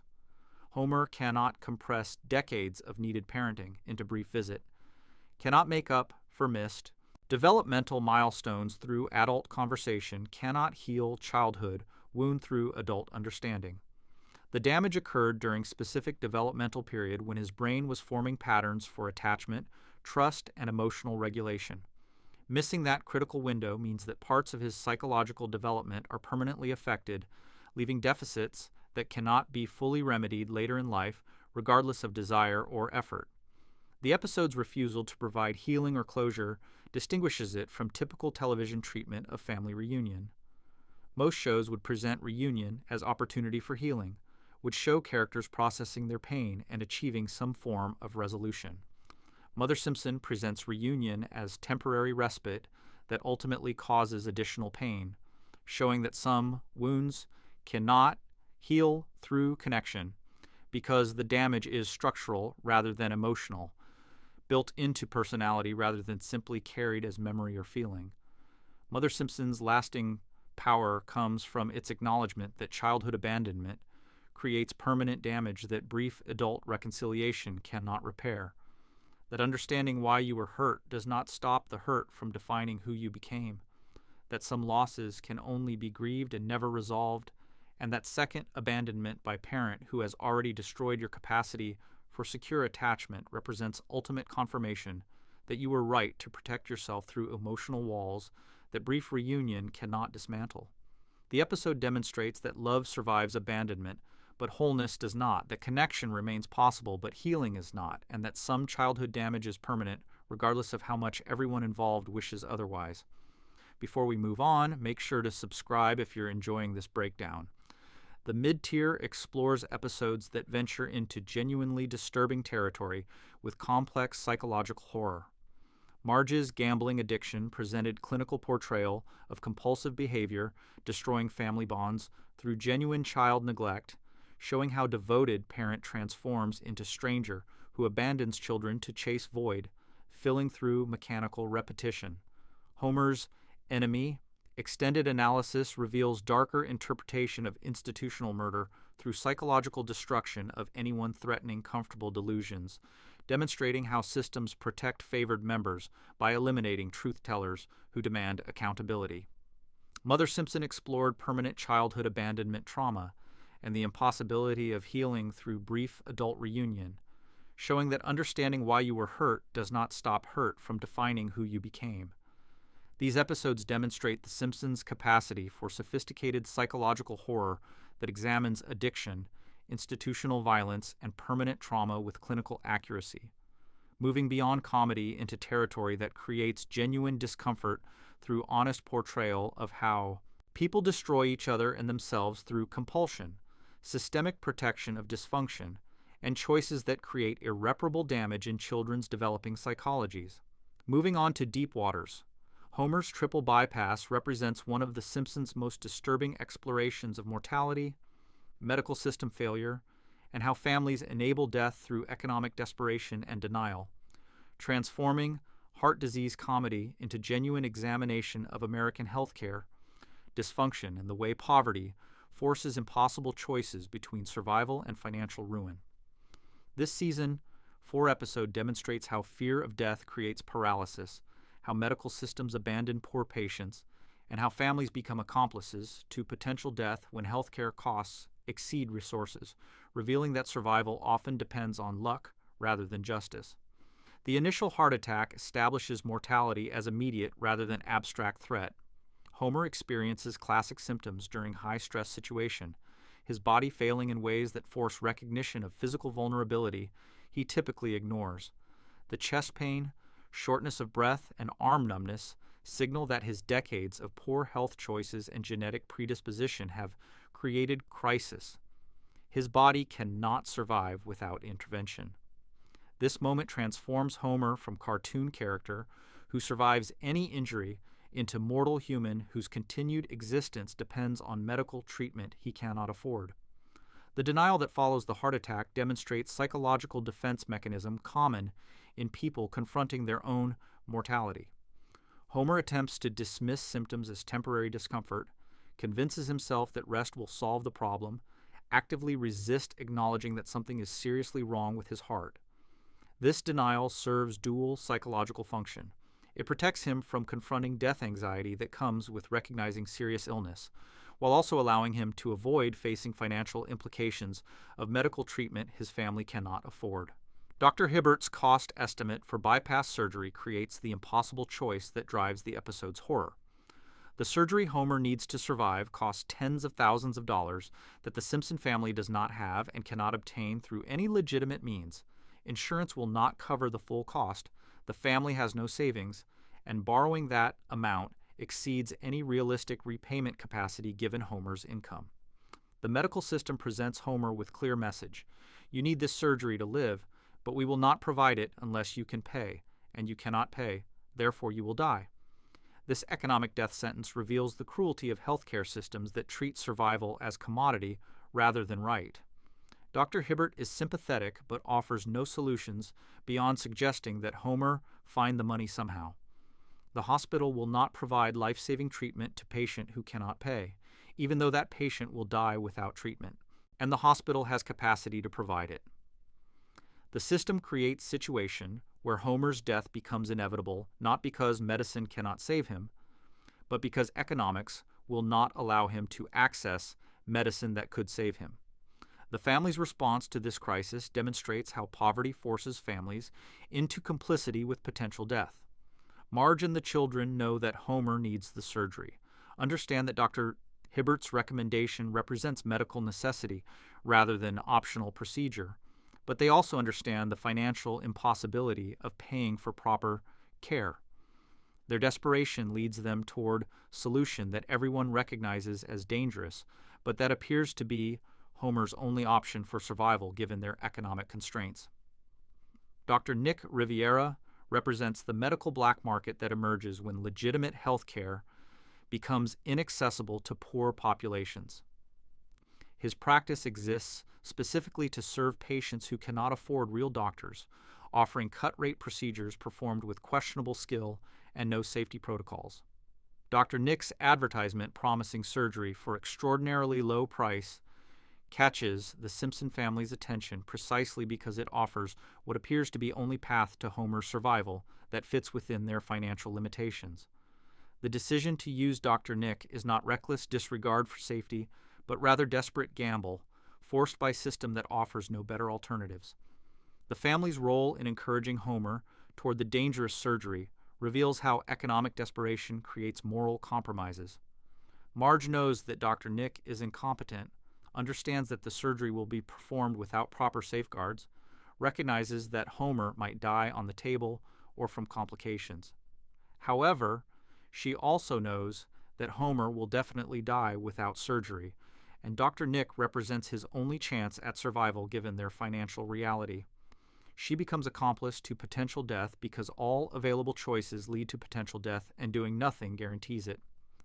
Homer's pre-surgery terror demonstrates the psychological experience of facing mortality with full awareness. He understands that the surgery is dangerous, that Dr. Nick may kill him through incompetence, that he may not wake up from anesthesia. His goodbye to his family carries weight of finality, as he confronts possibility that these may be his last conscious moments, that he may never see his children grow up, that his life may end on operating table because he was too poor to afford competent surgeon. This terror is not irrational, but rather appropriate response to genuinely life-threatening situation he has been forced into by economic circumstances. The surgery scene plays Homer's survival as comedy, while depicting genuine medical horror.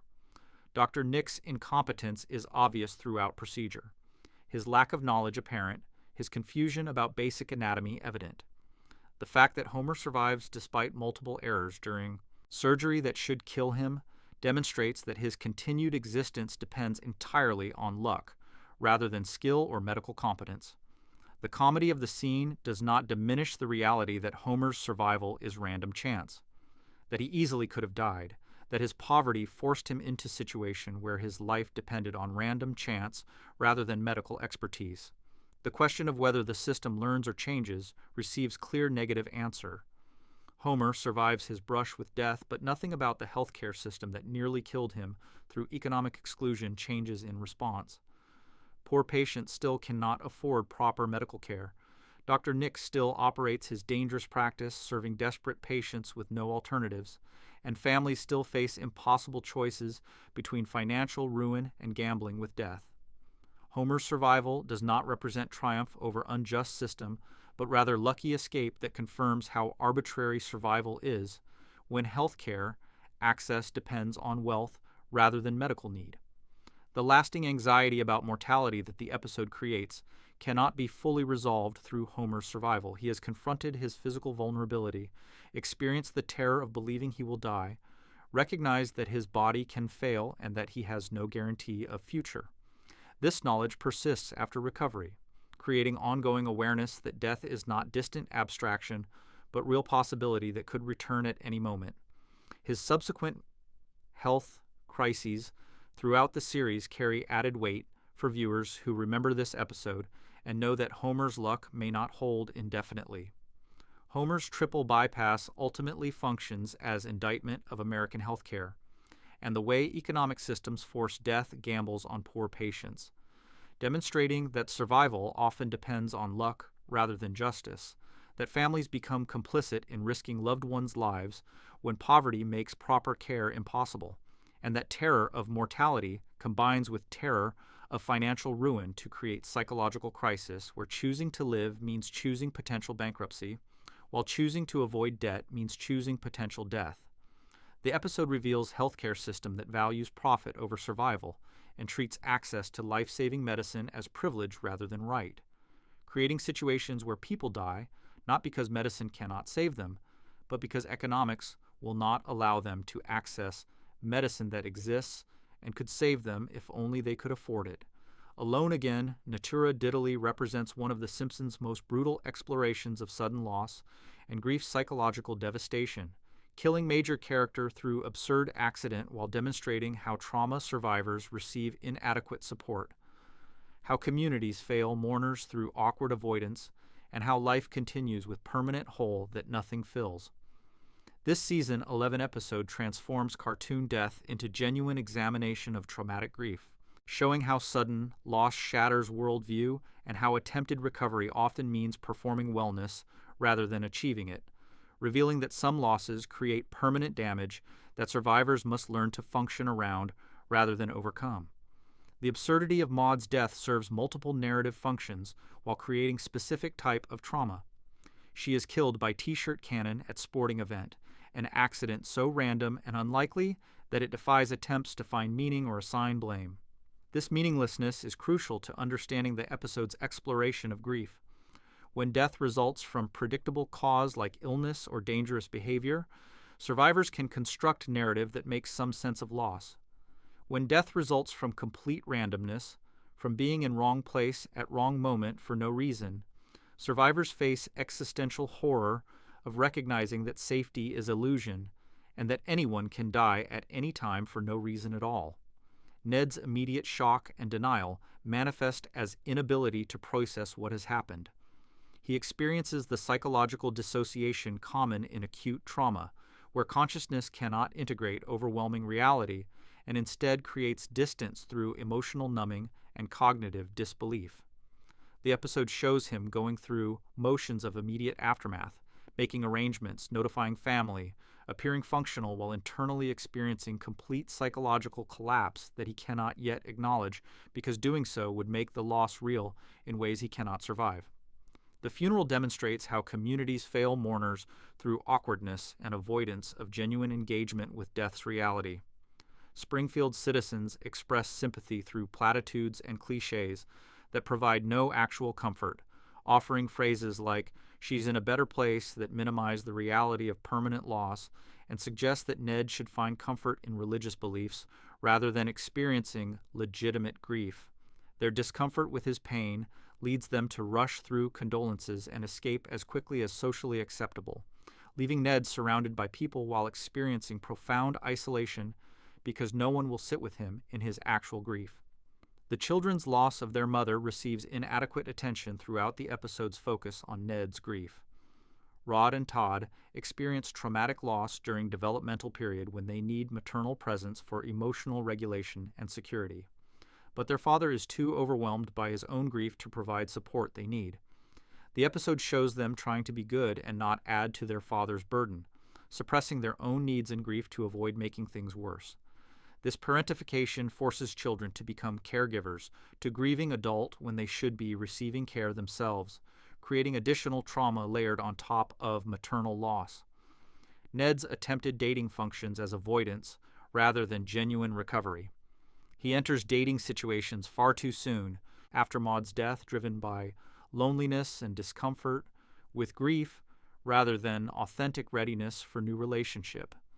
The dates are disasters not because the women are wrong, but because Ned is comparing them to Maud and finding them lacking, using dating to avoid sitting with his grief rather than as genuine attempt to build new connections. This pattern demonstrates how people often respond to loss by seeking replacement rather than processing pain, attempting to fill void, rather than acknowledging that some losses cannot be filled. The question of whether grief is ever processed remains deliberately ambiguous. The episode does not show Ned achieving closure or reaching acceptance stage of grief that would suggest he has integrated his loss and moved forward. Instead, it shows him learning to function despite ongoing pain, performing normalcy while carrying permanent damage. This portrayal aligns with contemporary understanding of grief as ongoing process rather than stages that lead to resolution, acknowledging that major losses create permanent alterations rather than temporary disruptions that eventually heal. The show's handling of permanent character absence creates ongoing reminder of loss. Future episodes reference Maud's death occasionally, showing that continuity acknowledges her absence even when specific episodes do not focus on it. Ned exists as widower throughout subsequent seasons, his identity permanently altered by loss in ways that affect how he relates to others and experiences the world. This commitment to maintaining consequences represents unusual choice for sitcom that typically resets to status quo, suggesting that some changes are too significant to erase through narrative convenience. The question of whether Ned ever recovers or simply learns to function receives answer through his subsequent appearances. He continues living, parenting his children, maintaining his faith and friendships, but something fundamental has changed that never changes back. The cheerfulness that characterized him before Maud's death becomes more forced, more obviously performance, rather than authentic emotional state. He functions in ways that allow him to meet obligations and maintain relationships. But the joy and ease that previously defined him are gone, replaced by determined perseverance through pain that never fully diminishes. The cruelty of senseless death operates through denial of any meaning or lesson that could make loss feel purposeful. If Maud died from preventable cause, survivors could focus on prevention to give death meaning. If she died after long illness, they could prepare and achieve some closure. If her death served narrative purpose or taught lesson, it could feel less arbitrary. Instead, she dies for no reason, teaching nothing, achieving nothing, leaving only absence where person used to be. This meaninglessness represents the reality of most deaths, which do not occur for narrative reasons or to teach lessons, but simply happen because mortality is random and constant and eventually affects everyone regardless of whether it makes sense or serves purpose. Maud's death ultimately serves as meditation on how life continues after devastating loss without ever becoming whole again, demonstrating that sudden traumatic death creates permanent personality changes in survivors, that support systems fail through discomfort with ongoing grief rather than desire to help, and that recovery often means learning to function around pain rather than healing from it.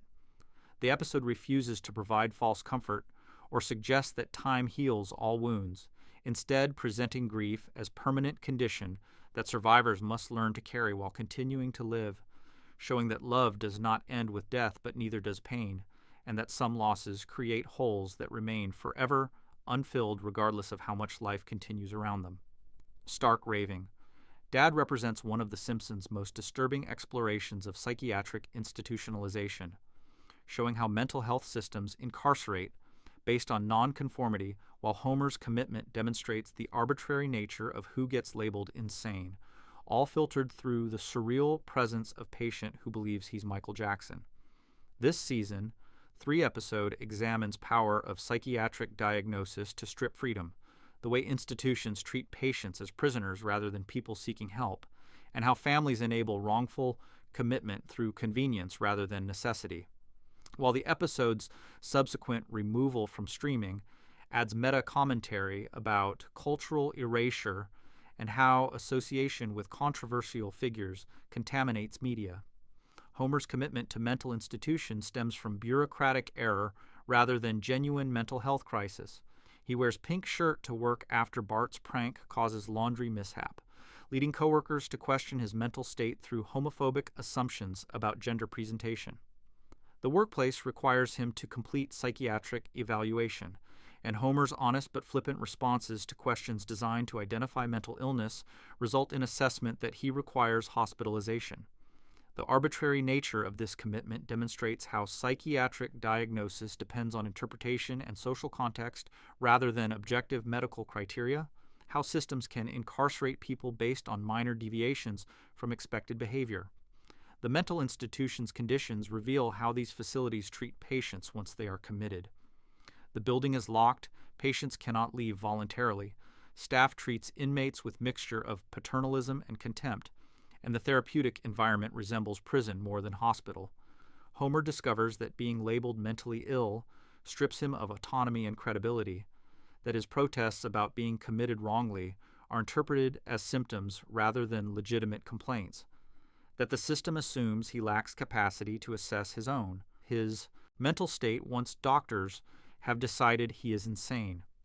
The patient who believes he is Michael Jackson provides the episode's most complex element through his ambiguous mental state. He speaks in Michael Jackson's voice, behaves like Michael Jackson, and was voiced by actual Michael Jackson in original broadcast. The episode never definitively answers whether this patient is delusional or simply identifying strongly with celebrity he admires, whether his belief represents mental illness requiring treatment or harmless eccentricity that institutions pathologize because it deviates from normal behavior. This ambiguity challenges viewers to consider where the line between eccentric and committable lies and who has authority to make such determinations. The Michael Jackson character demonstrates more insight, kindness, and emotional health than most characters presented as normal in the show. He helps Homer process his situation, offers genuine friendship without ulterior motives, writes song to repair Homer's relationship with Bart, and shows capacity for empathy and creative problem-solving that surpasses most Springfield residents. His mental health appears superior to Homer's in many respects, yet he is incarcerated while Homer is initially free, raising questions about whether the institution is actually helping anyone, or simply warehousing people who make others uncomfortable through nonconformity. The diagnostic power of psychiatric systems operates as central theme throughout the episode. Once diagnosed as mentally ill, patients lose credibility and autonomy regardless of whether diagnosis is accurate. Homer's attempts to convince staff that he is sane are dismissed because staff assumes that insane people lack insight to recognize their own insanity. This creates an impossible situation where patients cannot prove sanity because any argument they make for their sanity is interpreted as evidence of mental illness or lack of self-awareness. The system creates self-reinforcing logic where commitment becomes self-justifying regardless of whether original diagnosis was accurate. Homer's powerlessness once committed demonstrates how psychiatric institutionalization strips basic freedoms that people take for granted. He cannot leave, cannot call family without permission, cannot make decisions about his own treatment or daily activities.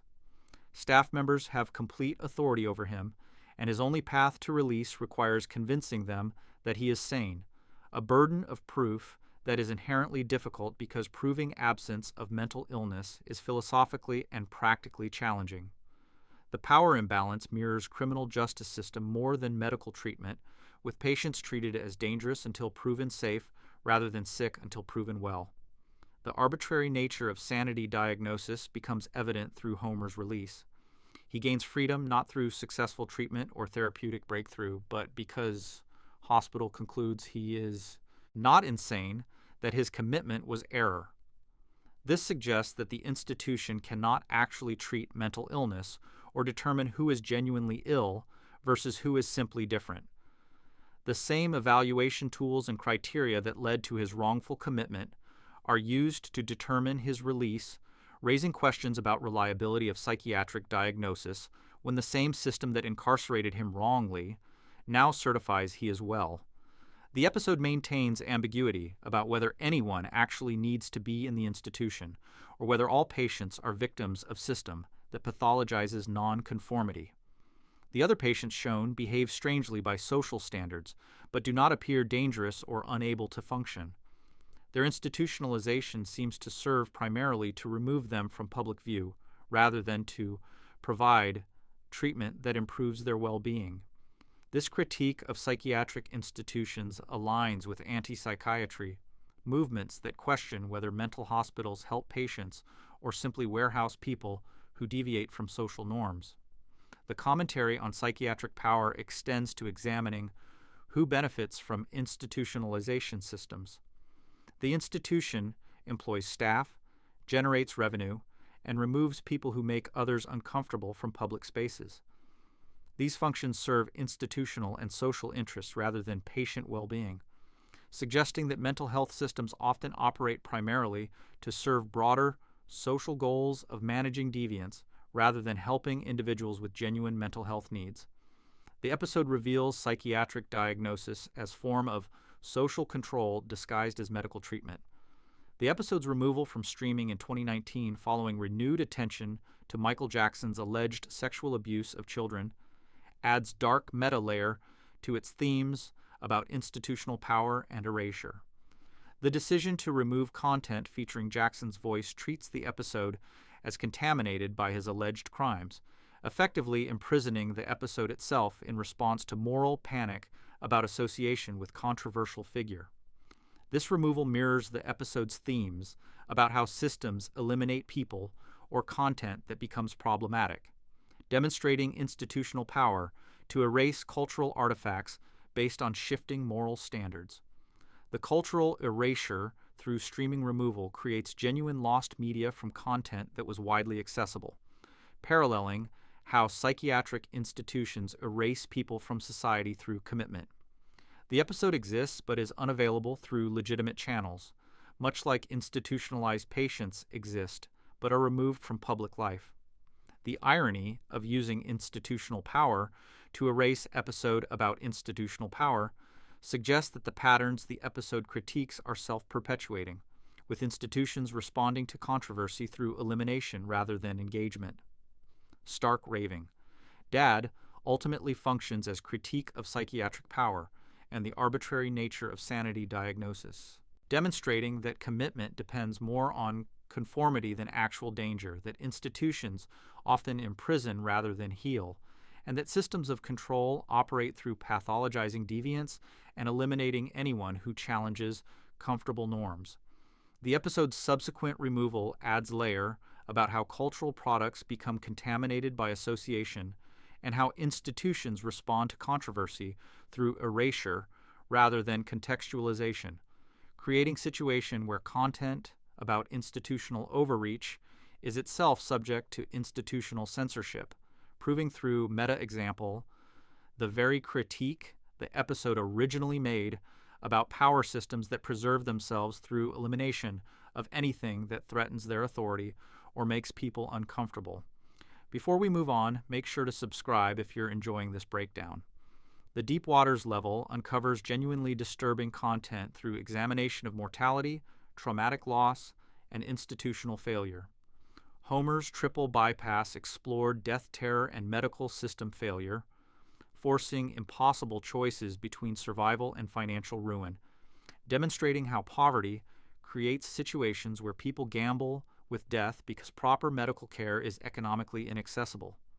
Maud's death demonstrated how sudden traumatic loss creates permanent damage and how support systems fail ongoing grievers through awkward avoidance, showing that grief is permanent condition rather than temporary state that heals. Stark raving.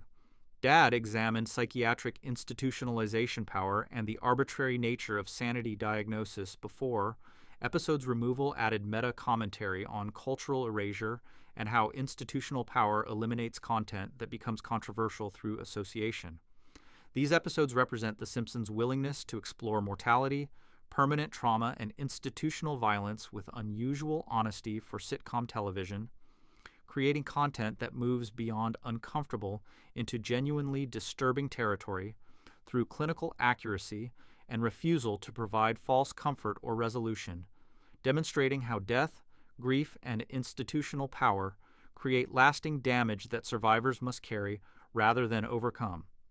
The Lost Media and Production Oddities Iceberg. Next up, we got the Lost Media and Production Oddities Iceberg to explore. Without further ado, let's get into it. Starting with the surface level for this iceberg.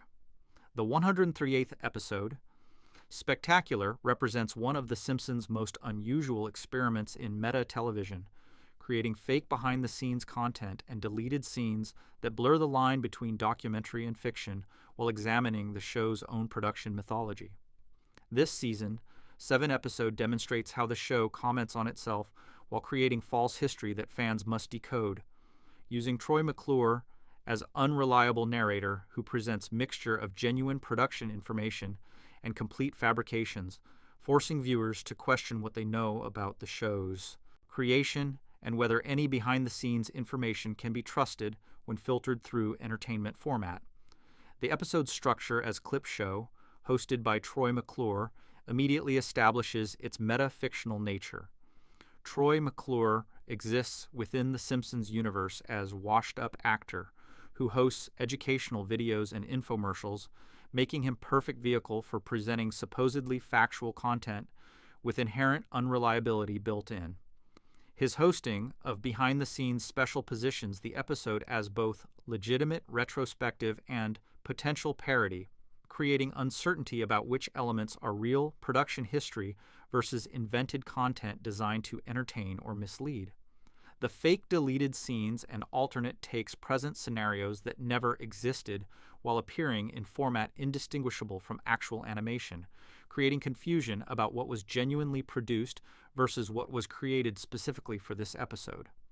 Some deleted scenes present alternate versions of famous moments that seem plausible as actual production alternatives, while others are obviously fabricated for comedy.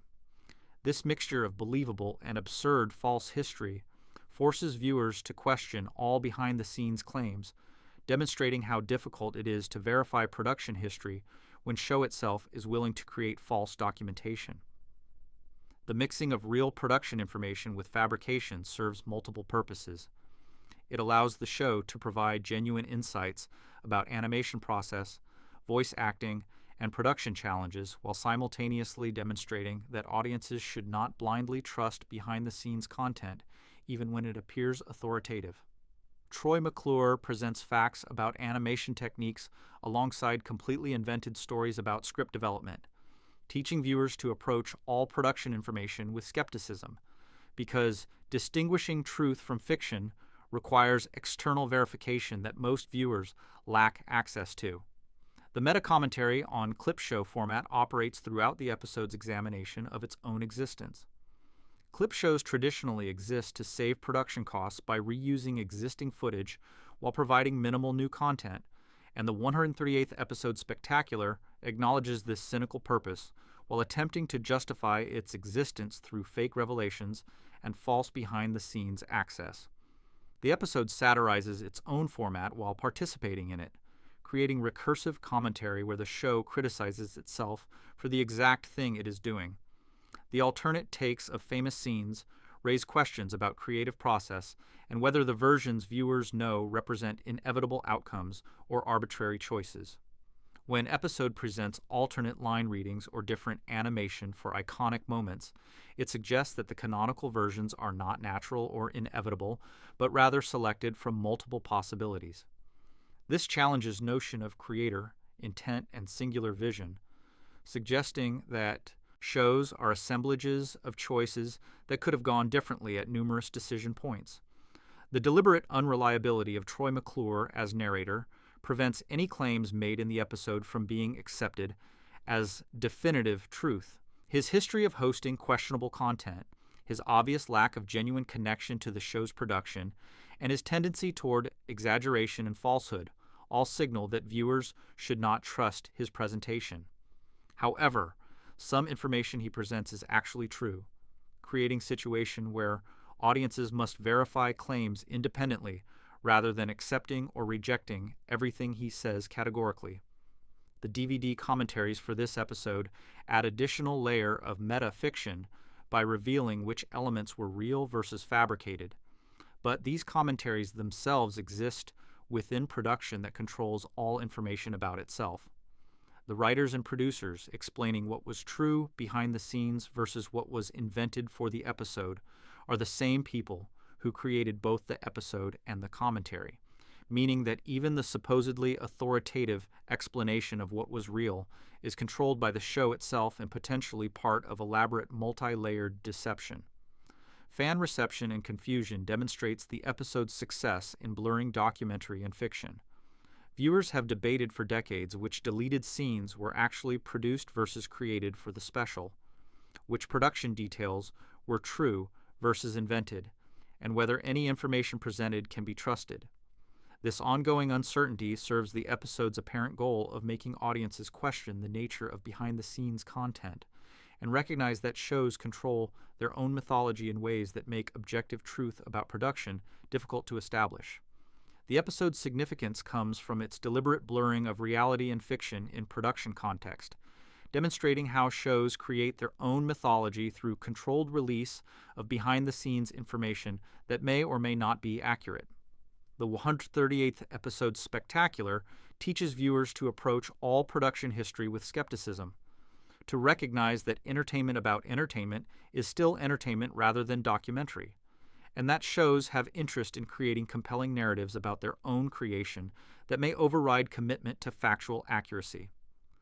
The false deleted scenes and invented production stories become part of the show's actual mythology, precisely because the show created and distributed them, demonstrating that fiction can become history when creators have control over their own historical record. Animation errors throughout The Simpsons' long run represent unintentional disturbing content where production mistakes create surreal or unsettling imagery that slips past quality control, demonstrating how technical failures can generate more disturbing visuals than intentional design. These mistakes range from minor continuity errors to significant visual glitches that create uncanny or horrifying images, revealing how animation production's complexity creates opportunities for errors that transform familiar characters into unsettling aberrations through incorrect rendering, timing mistakes, or layering problems that produce results never intended by artists or directors. The specific types of animation errors that create disturbing imagery include face distortions, where character features render incorrectly, creating expressions or appearances that violate the established visual logic of how Simpsons characters look. Eyes might appear in wrong positions, mouths might stretch beyond normal parameters, or facial features might blend together in ways that create grotesque rather than comedic effect. These errors tap into uncanny valley responses where near familiar becomes disturbing through subtle wrongness that brain recognizes but cannot easily categorize. Body horror accidents occur when animation layers misalign or rendering errors cause characters' bodies to disconnect, overlap incorrectly, or display anatomy in impossible configurations. Limbs might appear detached from bodies while still moving, torsos might separate from legs, or characters might phase through each other in ways that create body horror effects that were never intended. These errors transform cartoon characters into disturbing entities whose physical impossibility reads as threatening rather than funny, because the wrongness is unintentional and therefore uncanny. Background character glitches represent another category of disturbing animation errors, particularly when crowd scenes or background elements render incorrectly. Characters might appear with missing faces, duplicate bodies, or in impossible spatial relationships that create sense that something is wrong with the world itself rather than with individual characters. These errors affect environmental consistency and can make entire scenes feel unstable or nightmarish when background elements behave in ways that violate spatial logic or character continuity. Color errors create wrong atmosphere by rendering scenes in incorrect palettes that transform mood dramatically. Scenes might appear too dark, too saturated, or with individual elements colored incorrectly in ways that create discordant or unsettling visual experience. Skin tones might render as corpse-like, environments might appear hellish through incorrect lighting, or individual characters might appear in wrong colors that make them stand out as aberrations within their own world. These color errors affect emotional tone in ways that can make comedy feel horrifying or neutral scenes feel threatening. The question of whether errors were fixed in later releases creates a situation where different versions of same episodes exist with varying levels of visual horror. Some animation errors were corrected for DVD releases or streaming versions, while others remained because fixing errors requires expensive re-rendering process that studios may not consider worth the cost for minor mistakes. This means that original broadcast versions sometimes contain disturbing imagery that later releases remove, creating unofficial lost media where the most disturbing versions of scenes exist only in original broadcasts that fans recorded on VHS or other formats. Fan cataloging of mistakes has created extensive documentation of animation errors across the series' decades-long run, with online communities compiling screenshots and videos of the most notable glitches. This fan effort to preserve and categorize errors serves multiple purposes. It creates record of production mistakes before they can be corrected, it allows appreciation of errors as unintentional art, and it demonstrates how much unintended content exists within media that presents itself as carefully controlled creative product. The catalogs reveal that even shows with high production values and extensive quality control generate significant amounts of error content that escapes review. The most disturbing errors become notable within fan communities precisely because they create horror from familiar material. When characters that audiences know intimately appear wrong in ways that violate their essential visual logic, the resulting images create discomfort that intentional horror rarely achieves. The wrongness is compounded by knowledge that this is not intended. Effect that the disturbing image represents failure rather than creative choice, making it feel like glimpse behind curtain that reveals the artificiality of animated reality in unsettling ways. The production challenges that create animation errors stem from complex workflow involving hundreds of artists working on different elements that must eventually combine seamlessly.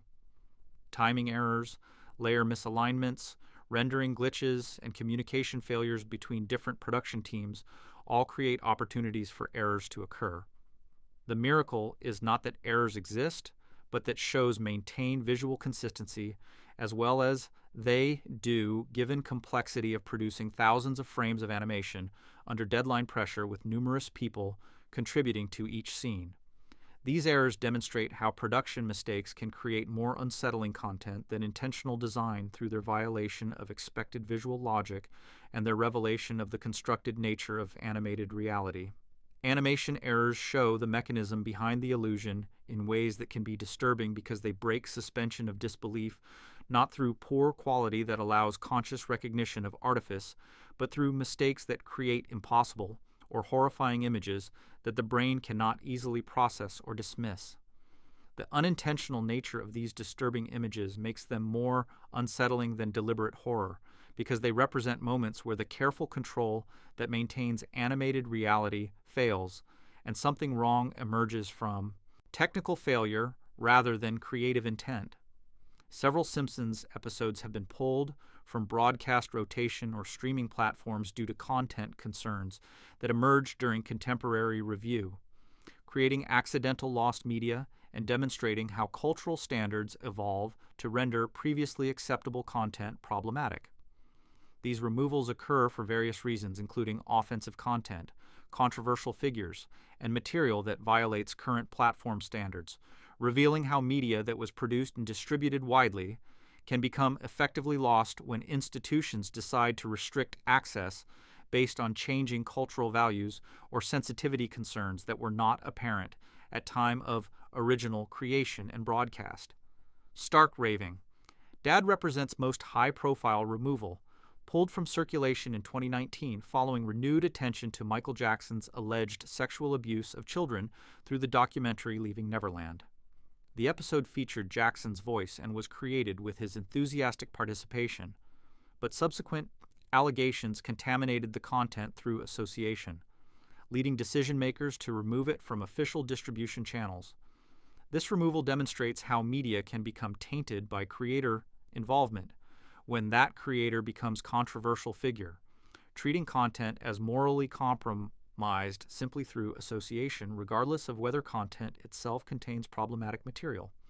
The decision to remove Stark Raving Dad was made by show's creators rather than imposed by network or streaming platforms, with producers stating they could not in good conscience continue distributing content that featured and potentially glorified Jackson, given allegations against him.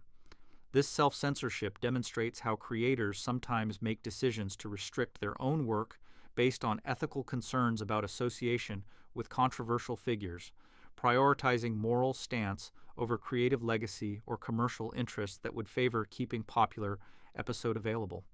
Other episodes have faced criticism or discussion about removal without being officially pulled, creating gray area where content remains available but carries controversy. Episodes featuring stereotypical portrayals of various cultural groups, jokes that have aged poorly, or content that violates contemporary sensitivity standards face ongoing debate about whether they should be removed, censored, or provided with content warnings. This ongoing negotiation about how to handle problematic historical content reveals tension between preserving media history and protecting audiences from material that current standards deem offensive or harmful.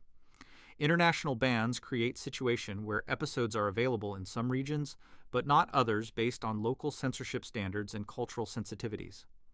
Content that is acceptable in the United States might be banned in countries with different standards regarding religious content, political satire, or cultural representation. These regional variations mean that comprehensive Simpsons viewing experience is geographically dependent, with different populations having access to different subsets of total content based on where they live and what local authorities permit. The question of whether removals are permanent versus temporary remains unclear for most banned content. Some episodes might be restored if cultural attitudes shift or if platforms develop new approaches to presenting controversial historical material. However, some removals appear intended as permanent erasure, with creators or distributors making definitive statements that certain content will not be made available again through official channels. This creates a situation where unofficial preservation through piracy or fan archives becomes only means of accessing certain content. Fan access through unofficial channels ensures that removed content is not truly lost despite institutional decisions to restrict it. Episodes that are removed from streaming platforms remain available through torrent sites, unofficial streaming services, and fan-maintained archives that preserve content regardless of official distribution decisions. This creates parallel media ecosystem where banned content circulates outside official control, accessible to anyone willing to seek it through unofficial channels. The ease of finding removed content demonstrates limits of institutional censorship in digital age. The creation of accidental lost media through content removal demonstrates how institutional decisions can transform widely distributed material into rare or inaccessible content almost overnight. Episodes that aired repeatedly and were available on multiple platforms become difficult to access legally when removed from official distribution, creating artificial scarcity where none existed previously. This transformation from abundant to scarce happens through institutional fiat rather than physical degradation or loss, showing how digital media can be lost through restriction rather than destruction. These removals demonstrate how cultural reevaluation creates lost media from mainstream content, how association with controversial figures can contaminate otherwise acceptable material, and how contemporary standards retroactively judge historical content in ways that lead to restriction or erasure. The episodes exist but are hidden, available but not through legitimate channels, part of show's history, but removed from official canon through decisions that prioritize current values over historical completeness. The tension between preserving media history and protecting audiences from problematic content remains unresolved, with different stakeholders reaching different conclusions about whether removal or contextualization better serves ethical and practical goals. Before we move on, make sure to subscribe if you're enjoying this breakdown. The surface level of production oddities covers recognizable meta content and technical issues that fans commonly reference.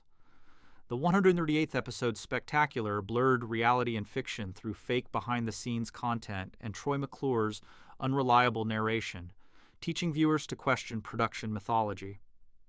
Animation errors created unintentionally disturbing imagery through production mistakes that violated visual logic and revealed artifice in unsettling ways. Controversial episodes faced broadcast bans through cultural reevaluation, with Stark Raving Dad's removal following Michael Jackson allegations, demonstrating how association with controversial figures contaminates content. These elements represent accessible production oddities that demonstrate how technical failures and meta commentary create unique, disturbing content separate from intentional storytelling, how shows control their own mythology in ways that make truth difficult to establish, and how changing cultural standards transform widely available content into restricted or lost media through institutional decisions rather than physical loss. Moving on to Shallow Waters. International dubs of the Simpsons episodes reveal significant cultural adaptations, censorship differences, and translation choices that create unique versions for different regions, going beyond language to alter meanings and remove content deemed inappropriate for local standards. These international versions sometimes bear minimal resemblance to original American broadcasts, with violence reduced, religious content changed, political satire altered, and cultural reference substituted in ways that fundamentally transform episodes' meanings and impact, demonstrating how global media distribution requires localization that can result in completely different viewing experiences based on geographic, location, and cultural context. The specific censorship patterns vary dramatically between countries based on local standards and cultural sensitivities. European broadcasts often retain more mature content than American versions, with less concern about mild violence or adult themes, while being more sensitive to issues of nationalism or ethnic stereotyping. Asian markets frequently censor violence more heavily, removing or toning down physical conflicts and injuries that American broadcasts present without issue. Middle Eastern versions may remove or alter religious content, alcohol references, and romantic elements to align with local cultural and religious standards. Violence reduction in international versions creates substantially different episodes where conflicts are removed or modified to eliminate physical harm. Scenes showing characters fighting, being injured, or causing destruction might be cut entirely or reanimated with less violent alternatives. This editing changes narrative logic when violence is integral to plot, requiring either acceptance of plot holes, where removed content leaves gaps, or additional editing to create alternative plot. Resolutions. The cumulative effect transforms show's relationship with physical comedy and slapstick violence, fundamental elements of Simpsons humor that international censors often view as inappropriate for children.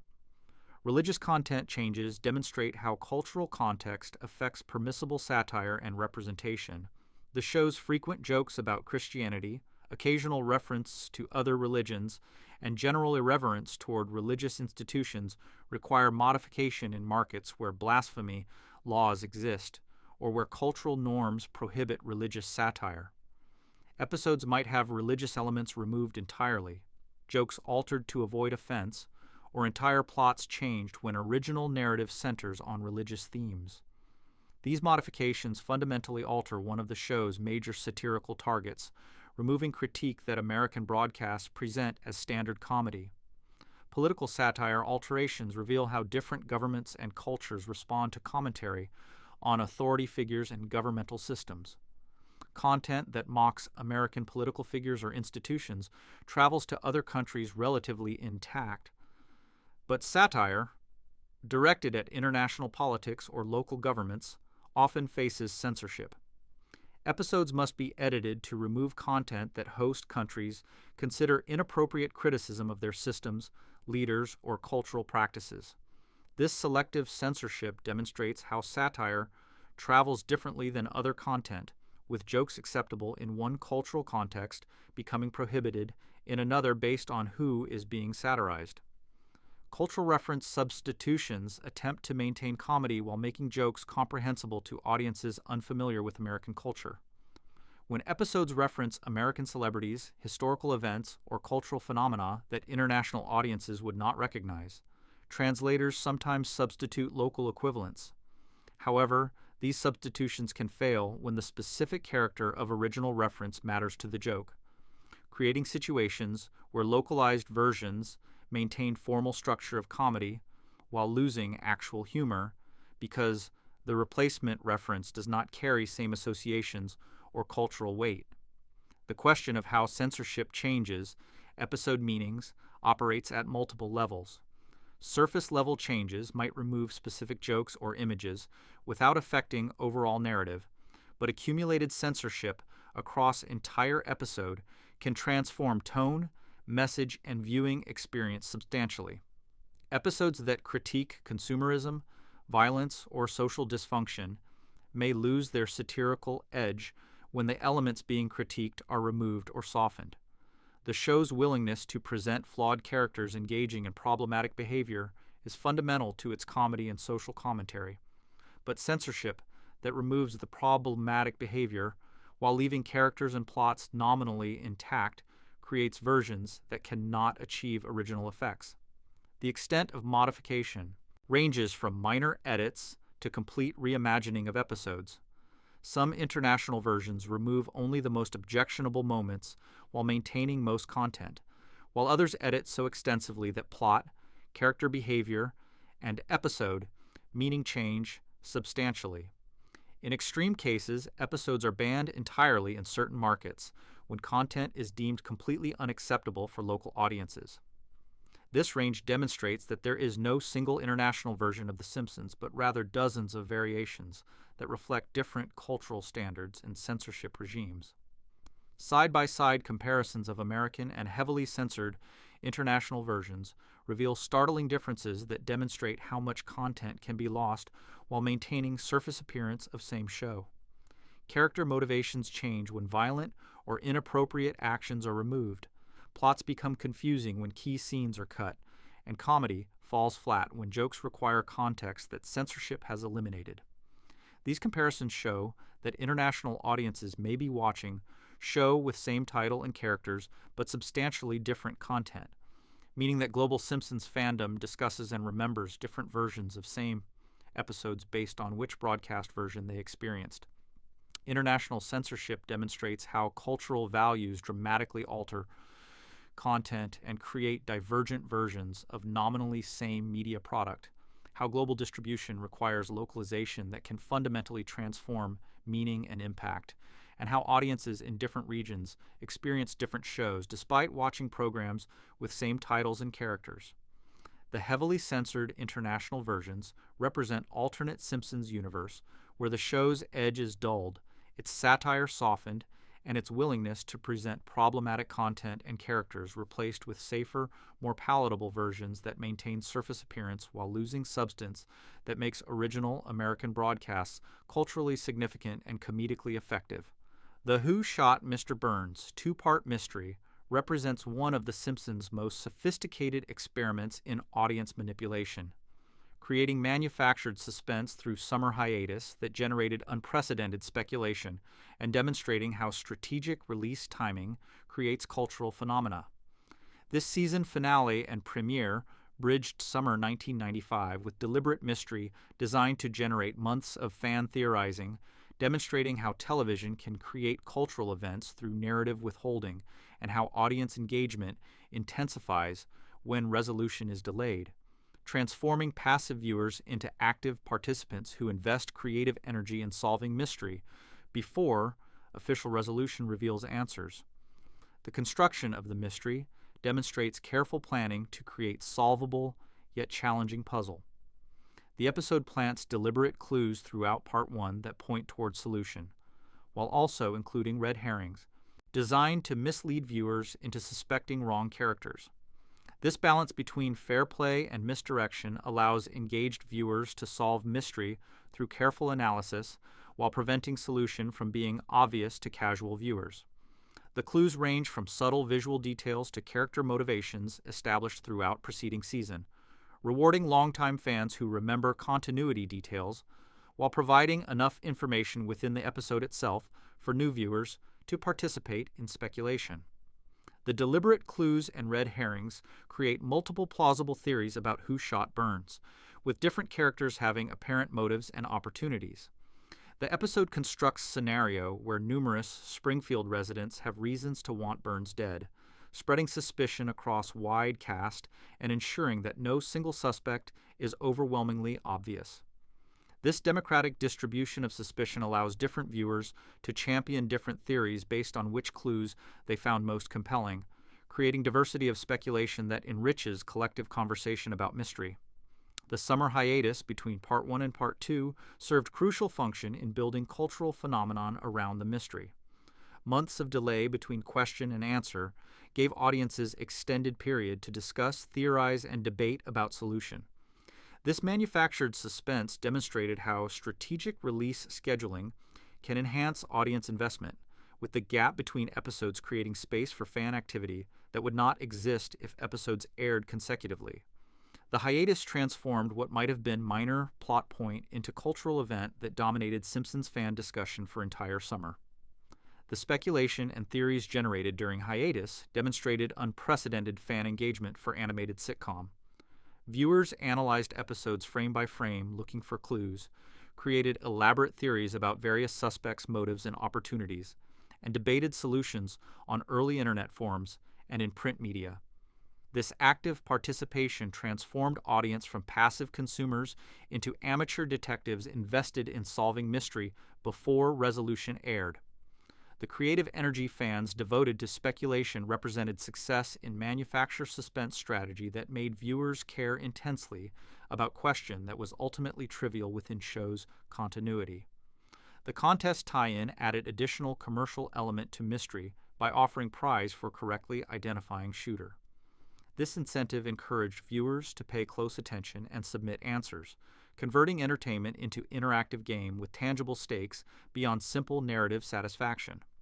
The contest demonstrated how television could extend beyond passive viewing experience into participatory media event that required active engagement and offered rewards for correct analysis. Though the contest's limited availability and complex entry requirements meant most viewers participated in speculation without formal contest submission. The resolution and whether it's satisfied represents ongoing debate among fans. Part 2 revealed that Maggie shot Burns, a solution that was technically possible based on clues, but that many viewers found anticlimactic given the buildup. The choice to have baby character commit the shooting allowed writers to maintain Simpsons universe's essential status quo, since Maggie's inability to speak meant she could not confess or face consequences. However, some fans felt the resolution was cheap trick that undermined months of speculation, while others appreciated the technical fairness of clues that did point toward correct answer for viewers who analyzed carefully enough. The question of whether writers had solution from start affects assessment of whether mystery was constructed fairly. Various producers have given conflicting accounts about how early Maggie was determined as shooter versus how long multiple solutions remained possible. If writers decided shooter early and planted specific clues, the mystery represents fair play detective fiction. If solution was determined late in production, some clues may have been retrofitted or ambiguous enough to support multiple interpretations, making it less fair mystery and more exercise in manufactured suspense. The ambiguity about production process adds meta layer to mystery about how mysteries are constructed. The cultural impact of Who Shot Mr. Burns extended beyond immediate speculation period to influence how television approached event storytelling and audience engagement. The success in generating sustained conversation demonstrated value of cross-season cliffhangers and manufactured mysteries in creating cultural moments that elevated shows above background entertainment. Subsequent shows attempted similar strategies with varying success, but Who Shot Mr. Burns remained landmark example of how strategic narrative withholding could convert audience into active community invested in solving problems that show created. The Burns mystery demonstrates how strategic narrative withholding creates cultural engagement through manufactured suspense, how summer hiatus can be weaponized to build anticipation and discussion, and how television can transform passive viewing into active participation when audiences are given puzzles to solve and time to invest in speculation. The months of fan theorizing represented unprecedented engagement for animated sitcom and demonstrated that audiences will invest substantial creative energy in solving mysteries when given compelling question, sufficient clues, and adequate time to analyze and debate before resolution arrives. Whether the resolution satisfied or disappointed, the phenomenon succeeded in making Simpsons cultural event rather than simple television program, proving that how shows release content can be as important as what that content contains. The writer's strike impact on The Simpsons represents one of the most debated production disruptions in the show's history, with fans theorizing that quality decline correlates with labor disputes, demonstrating how industrial actions affect creative output. This examination of how the 2007-2008 Writers Guild of America strike potentially affected the show's quality reveals complex relationship between labor conditions, production continuity, and creative achievement, while also exploring alternative explanations for perceived decline that may have more to do with longevity and creative exhaustion than specific production disruptions. The strike occurred from November 2007 through February 2008. Halting production across television industry as writers demanded better compensation for digital distribution of their work. The Simpsons production stopped along with other shows, creating gap in normal workflow and forcing production to resume after months of inactivity. The disruption affected the 2008-2009 season most directly, with reduced episode orders and compressed production schedules as shows attempted to create full seasons despite months of lost time. This objective disruption provides basis for theories that correlate strike timing with changes in show quality. The specific quality changes that fans note include shifts in humor style, characterization, and storytelling that some viewers perceive as declining quality compared to earlier seasons. Critics point to increased reliance on pop culture references over character-driven comedy, simplified character personalities that reduce complexity, and stories that feel more formulaic or disconnected from shows' established continuity. The debate centers on whether these changes represent natural evolution of long-running series, deliberate creative choices, or consequences of disrupted production and potential staff changes. The question of correlation versus coincidence operates at heart of quality decline theories.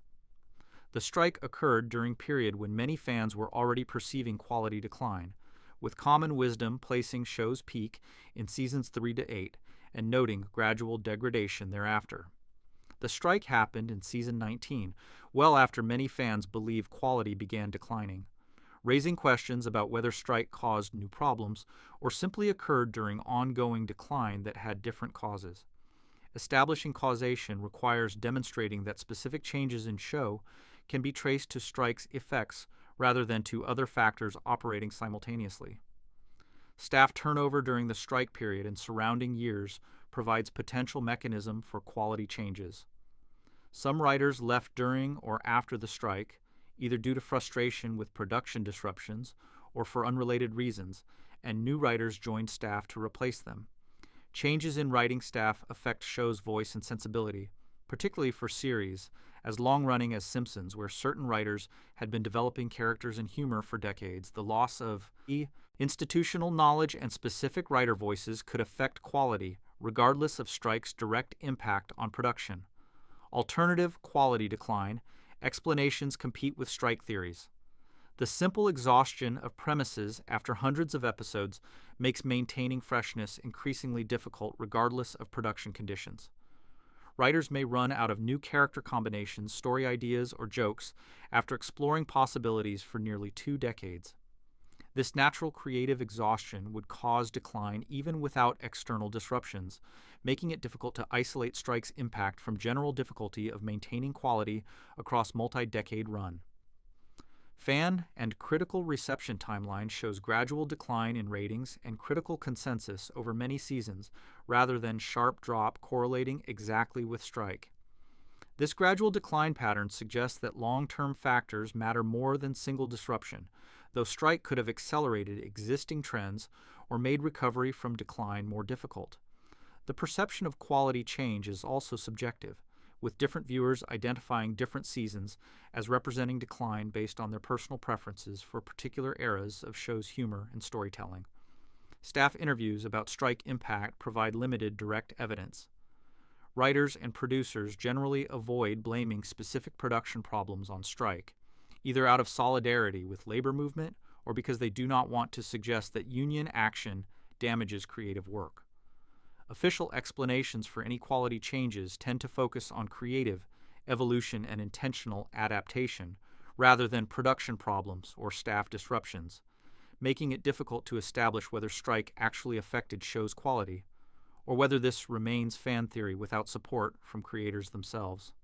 The strike's impact demonstrates how production disruptions potentially affect creative quality through loss of momentum, staff changes, and compressed schedules, while also revealing how difficult it is to establish causation between external events and perceived quality changes in long-running series that face multiple competing factors affecting creative output. The debate about whether strike damaged shows quality remains unresolved because both strike impact theories and alternative explanations find support in available evidence demonstrating that complex creative products resist simple causal explanations for changes in quality that viewers perceive but creators may not acknowledge or may attribute to different factors entirely.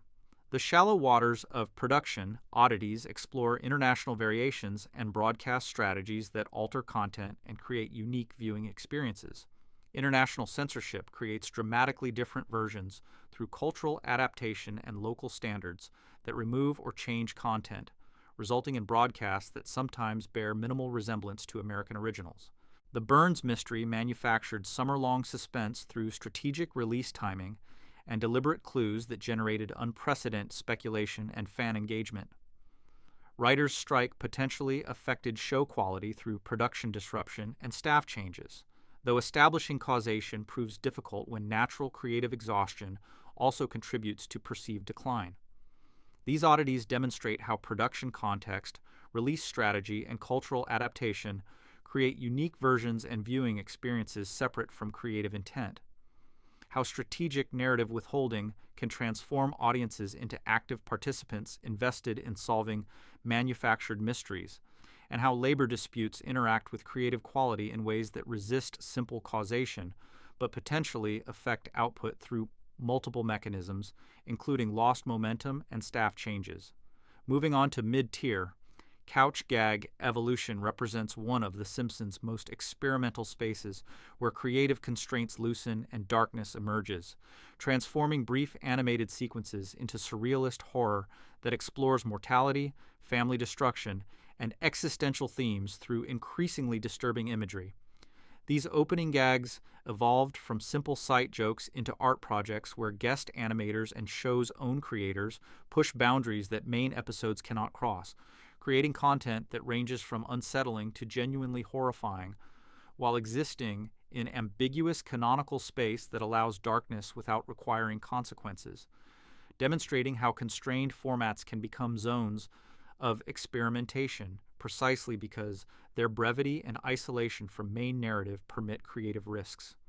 The early couch gags established simple formula where Simpson family races home and sits on couch with slight variation on expected outcome.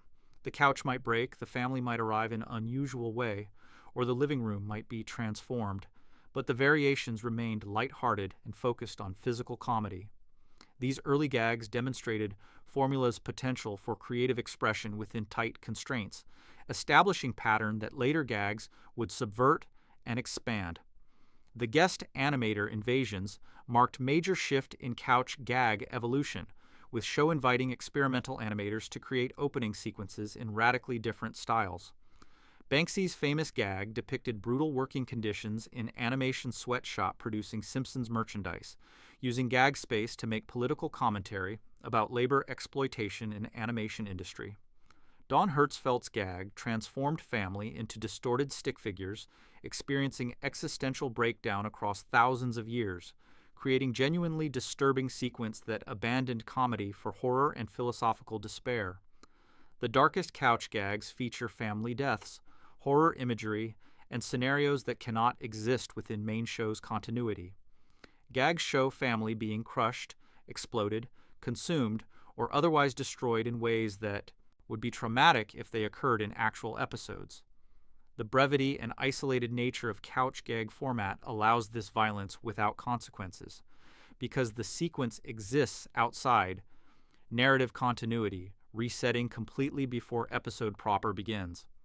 This containment strategy permits darkness that would be unacceptable in episodes while maintaining show's overall tone. Guillermo del Toro's horror couch gag represents peak of dark experimentation, featuring 2.5-minute sequence filled with detailed horror imagery referencing del Toro's films and broader horror cinema history.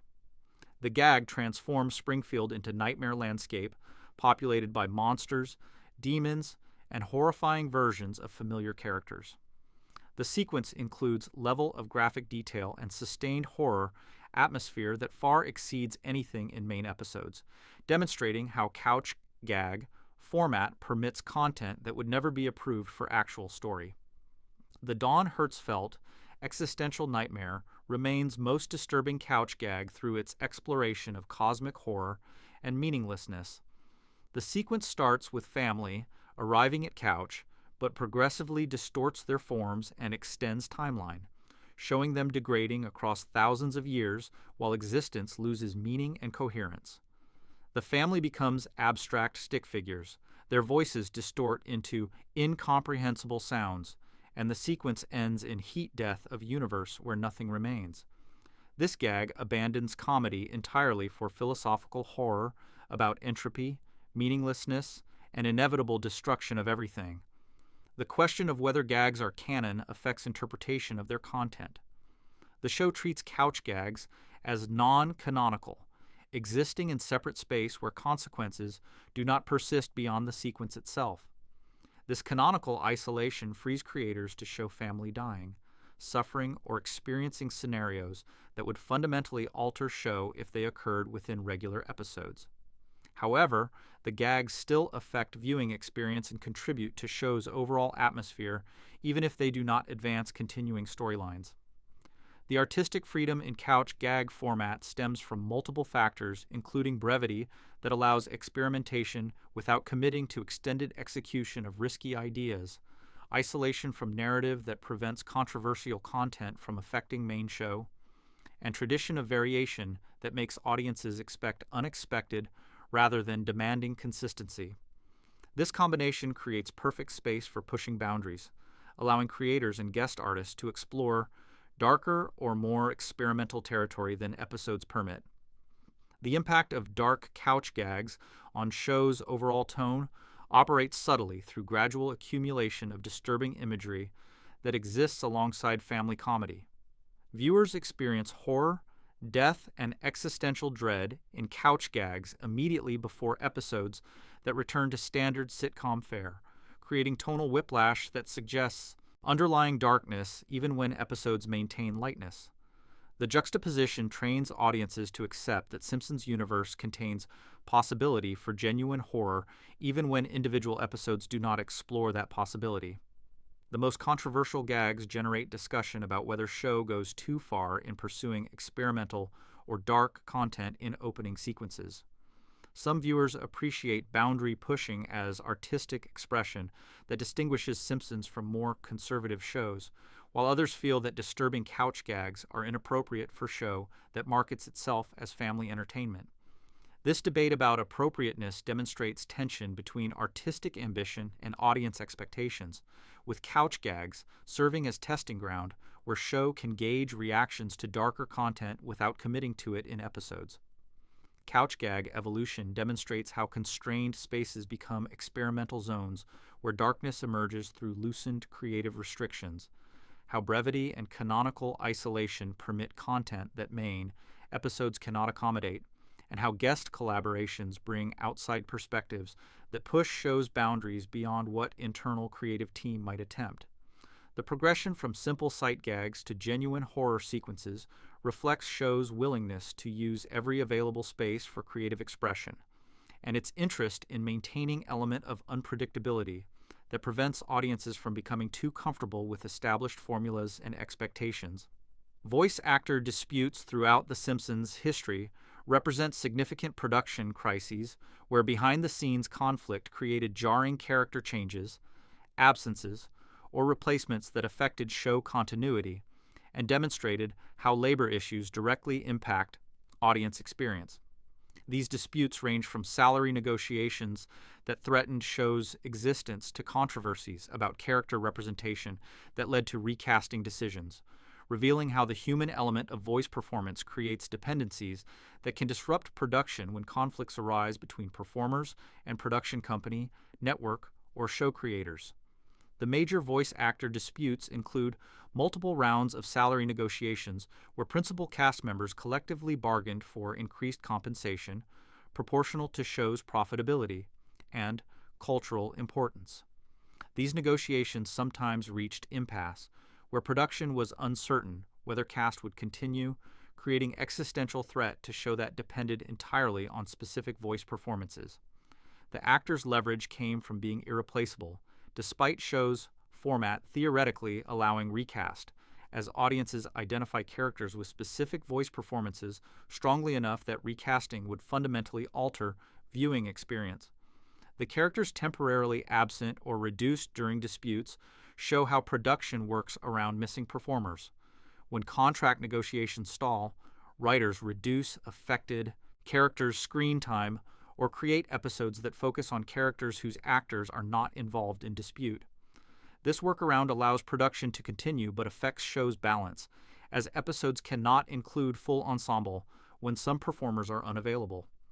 The temporary character absences create strange gaps in Springfield's population that attentive viewers notice. Noticeable voice changes occur when performers are temporarily replaced during disputes or when health issues affect actors' ability to match previous performances. While main cast has remained remarkably stable over show's run, some secondary characters have been recast due to performer availability, disputes, or death. These changes range from imperceptible to jarring, depending on how distinctive original performance was and how successfully replacement captures character's voice. In some cases, characters are quietly retired rather than recast when original performer is lost. The Apu controversy and character removal represents different type of voice actor issue centered on representation rather than labor dispute. Criticism that white actor voicing Indian character perpetuated stereotypes and denied opportunity to Indian performers led to extensive debate about voice acting, representation, and whether shows should continue featuring Apu. The ultimate decision to reduce characters' presence dramatically rather than recast represents compromise that satisfied neither critics who wanted better representation nor fans who enjoyed character, regardless of casting choices. The question of whether audiences detected changes depends on how dramatic alterations were. Subtle vocal shifts due to performer aging often go unnoticed, while replacement actors or significantly reduced character presence creates obvious gaps that viewers recognize immediately. The collective familiarity with character voices means that even slight changes can create sense that something is wrong, even when audiences cannot identify specific problem, demonstrating how sensitive human perception is to vocal characteristics. The show's strategies for working around disputes include temporarily writing out characters, reducing their dialogue, focusing episodes on unaffected cast members, and in extreme cases threatening to recast if negotiations fail. These strategies demonstrate production's flexibility and determination to continue regardless of labor disruptions. But they also reveal how dependent show is on specific performances and how much quality suffers when full ensemble is unavailable. Episodes that work around missing characters feel incomplete even when writers attempt to disguise absences. The settlements and resolutions of major disputes have generally favored cast members, with successive contracts bringing substantial pay increases that reflect actors' irreplaceability and shows' profitability. The production's willingness to meet salary demands rather than recast demonstrates how much value specific voice performances bring to show, as replacing actors might save money short-term but would likely damage shows' appeal enough to exceed any savings. This calculus gives established voice actors substantial leverage in negotiations. The impact on audience experience manifests through disrupted character relationships, altered ensemble dynamics, and episodes that feel incomplete when major characters are absent or reduced. Viewers tune in expecting full Springfield cast and feel absence when contract disputes remove or reduce characters they care about. The behind-the-scenes labor issues intrude on viewing experience in ways that other production problems might not, as voice performance is so central to character identity that any disruption affects how episodes feel, regardless of story quality. Voice actor disputes demonstrate how labor conflicts create production crises affecting audience experience through character absence and altered dynamics, how voice performers gain leverage through irreplaceability that makes recasting too costly to attempt, and how representation controversies create different type of conflict, where continued casting becomes socially controversial even when original performance was beloved. The resolution patterns reveal that shows generally choose to meet performer demands rather than risk recasting that might save money, but would fundamentally alter characters viewers have known for decades, demonstrating that in voice acting for long-running shows, specific performances become inseparable from character identities in ways that give performers substantial power over production decisions. Before we move on, make sure to subscribe if you're enjoying this breakdown. The mid-tier explores how production evolution and conflicts created disturbing content and disruption through loosened creative constraints and labor disputes. Couch gag evolution shows experimental darkness emerging in constrained format as guest animators and creators pushed boundaries impossible in main episodes, creating genuine horror sequences isolated from narrative continuity. Voice actor disputes created jarring character changes through labor conflicts, with salary negotiations threatening production and representation controversies leading to character removal when casting choices became socially controversial.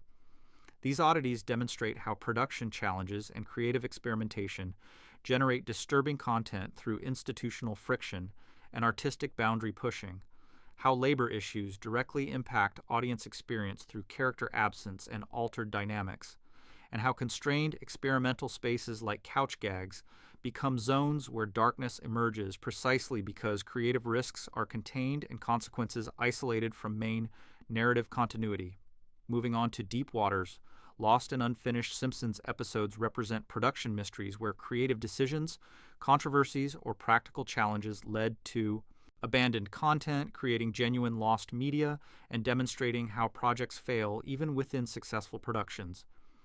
These rumored episodes that were started but never completed include scripts written but never produced, episodes begun in animation but abandoned partway through, and controversial content that was scrapped before completion due to concerns about appropriateness, legal issues, or creative disagreements, revealing that successful shows still generate substantial amounts of content that never reaches audiences because production decides against completion for various strategic or practical reasons.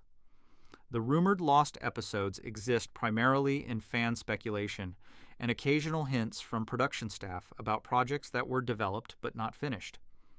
Unlike deleted scenes that were completed but cut from final episodes, lost episodes represent work abandoned at various stages of production, making them difficult to document definitively because no complete versions exist to circulate or verify. The fragmentary nature of lost episode evidence creates mythology around what might have been produced but was never completed. Scripts written but never produced represent earliest stage of lost content, where writers developed full episode scripts that production declined to proceed with for various reasons. These unmade scripts might have contained content deemed too controversial, too expensive to produce, or simply not funny enough to warrant production resources. The scripts themselves may survive in production archives, but without animation work to bring them to life, they remain purely textual content that gives limited sense of what finished episode would have been like. Episodes started and abandoned represent more substantial loss, where production began animation work but stopped before completion due to creative problems, technical challenges, or changing decisions about content. Appropriateness, abandoned animated content is particularly valuable as lost media because it required substantial investment before being scrapped, suggesting that serious problems emerged during production that made completion inadvisable despite sunk costs already invested in partial work. The controversial content that was scrapped before completion typically involved material that production initially approved but later reconsidered as too offensive, legally problematic, or commercially risky. These abandoned episodes might have pushed boundaries too far for network standards, included content that could prompt lawsuits, or contained material that would damage shows' relationship with advertisers or general audiences. The decision to abandon controversial content after beginning work suggests that production recognized problems too late to avoid wasted effort. The reasons for various episode cancellations range from creative dissatisfaction, where production determined that episode was not funny enough or did not work narratively, to external pressures including network rejection of content or advertiser concerns that might affect revenue. Some abandoned episodes may have faced legal challenges from subjects of satire who threatened litigation, while others may have become irrelevant when current events they referenced were overtaken by newer developments that made prepared content obsolete or inappropriate. The question of whether any footage or scripts survive in production archives remains largely unknown to public. Simpsons production maintains extensive archives of production materials, but what percentage of abandoned content has been preserved versus destroyed is unclear. Some abandoned scripts or storyboards may exist in filing cabinets or digital archives accessible to production staff but not to public, creating repository of lost content that technically exists but is unavailable for viewing or study. Script drafts in circulation through leaks or official releases occasionally reveal early versions of episodes that changed substantially before production, or concepts that were abandoned entirely. When writers publish collections of unproduced scripts or production staff discuss abandoned ideas in interviews, fragments of lost content become accessible, even when finished episodes never materialized. These textual artifacts provide only partial picture of what lost episodes might have been, as script is starting point that animation, voice performance, and editing would transform substantially. The challenges in documenting abandoned episodes stem from production's lack of incentive to publicize failed projects and from fans' inability to verify rumors without access to internal production records. Claims about abandoned episodes circulate based on vague recollections, misunderstandings, or deliberate fabrications, making it difficult to distinguish genuine lost content from fan speculation or false memories. The verification problem means that some purported lost episodes may never have existed, while others remain legitimately lost but undocumented. Lost episodes demonstrate how even successful productions abandon content through practical or creative failures, how scripts and partial animation work represent genuine lost media that required substantial investment before being scrapped, and how production decisions about content appropriateness or quality create situations where work that was begun is never completed, resulting in media that exists in fragmentary or incomplete form inaccessible to audiences who will never know what direction show might have taken if abandoned projects had been finished and broadcast instead of being terminated during production. The Simpsons prediction accuracy represents one of the most discussed production oddities, where satirical content seemingly predicts future events, generating conspiracy theories about writers' foreknowledge while demonstrating how satire appears prophetic when reality becomes absurd. This phenomenon of fictional comedy anticipating real-world developments includes famous examples like Trump presidency, Disney-Fox merger, and various technological predictions, creating mythology around shows' ability to see the future while actually revealing how exaggeration of current trends often becomes literal truth when society follows paths that satire assumed were too ridiculous to actually occur, demonstrating that good satire predicts by recognizing where present trends lead rather than through supernatural foresight. The famous predictions include Trump's presidency depicted in 2000 episode that showed Lisa inheriting budget crisis from President Trump, a joke premised on idea that Trump presidency represented worst-case scenario so absurd it could only exist as punchline. When Trump actually became president in 2016, the joke transformed retrospectively from impossible exaggeration into apparent prediction, demonstrating how satire that assumes certain outcomes are too ridiculous to happen can appear prophetic when reality refuses to respect boundaries of absurdity. The Disney-Fox merger depicted in episode years before actual acquisition demonstrates how satire about corporate consolidation anticipated real business developments by recognizing trends toward media monopolization. The joke that Disney would eventually own Fox was based on observable patterns of corporate acquisition and market consolidation, representing extrapolation of current trends rather than mystical foresight. When the merger actually happened, it validated satirical prediction based on economic analysis rather than proving supernatural knowledge. Various technological predictions show writers anticipating developments like smartwatches, video calling, and autocorrect errors by recognizing where technology trends were heading. These predictions demonstrate how science fiction and satire often anticipate actual developments by paying attention to prototypes, research directions, and logical next steps in technological evolution. The predictions appear remarkable in retrospect, but typically represent reasonable extrapolations from available information rather than impossible leaps of imagination. The statistical probability versus prophecy question addresses whether Simpsons predictions represent genuine prescience or selection bias where thousands of jokes produce some coincidental matches with reality. With over 700 episodes containing countless jokes about future developments, statistical likelihood suggests that some predictions would match real events purely through chance. The human tendency to remember hits and forget misses creates perception of prediction accuracy higher than actual percentage of jokes that came true. How satire predicts by exaggerating current trends reveals mechanism behind apparent prophecy.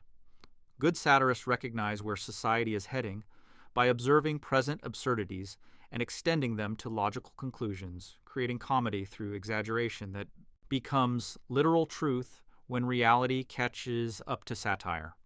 The predictions work because writers understand cultural, political, and technological trajectories well enough to make educated guesses about future developments, not because they possess supernatural knowledge, but because they are astute observers of present trends.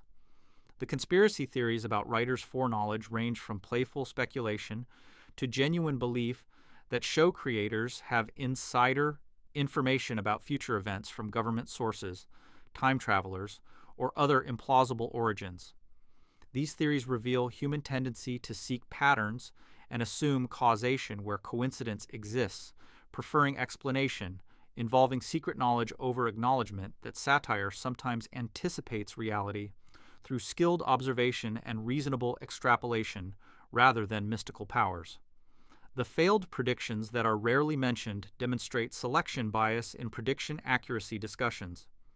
The show has made thousands of jokes about future developments that never materialized, fictional technologies that do not exist, political outcomes that did not occur, and social changes that never happened. These failed predictions vastly outnumber successful ones, but human memory preferentially retains instances where fiction matched reality while forgetting the many times when predictions were completely wrong. Writer commentary on predictions typically emphasizes that accurate jokes represent satire, recognizing present trends rather than supernatural foresight. Writers acknowledge that they make educated guesses based on observable trajectories, and that some jokes happen to match reality while many others do not. The commentary deflates mystical interpretations by revealing mundane process of observational comedy that sometimes anticipates developments but more often makes jokes that remain purely fictional. Media coverage of prediction phenomenon tends to emphasize most striking examples, while ignoring failed predictions and statistical probability that some matches would occur by chance. The coverage creates mythology around shows' prophetic abilities that serves both shows' cultural cachet and media's need for entertaining stories about popular culture. This mutually reinforcing dynamic between show creators who benefit from reputation for prescience and media outlets that profit from clickable content about predictions creates perception of prediction accuracy that exceeds actual statistical reality. Prediction accuracy demonstrates how satire appears prophetic when reality mimics exaggerated critique, how selection bias creates perception of supernatural foresight from pattern matching in large data set of jokes, and how good observational comedy anticipates developments by recognizing where current trends lead rather than through impossible foreknowledge. The phenomenon reveals that truth is often stranger than fiction, and that when satirists assume certain outcomes are too absurd to occur, reality sometimes refuses to respect those boundaries. Making jokes based on logical extrapolation from present trends appear prophetic when the trajectories satirists recognized actually manifest in real world.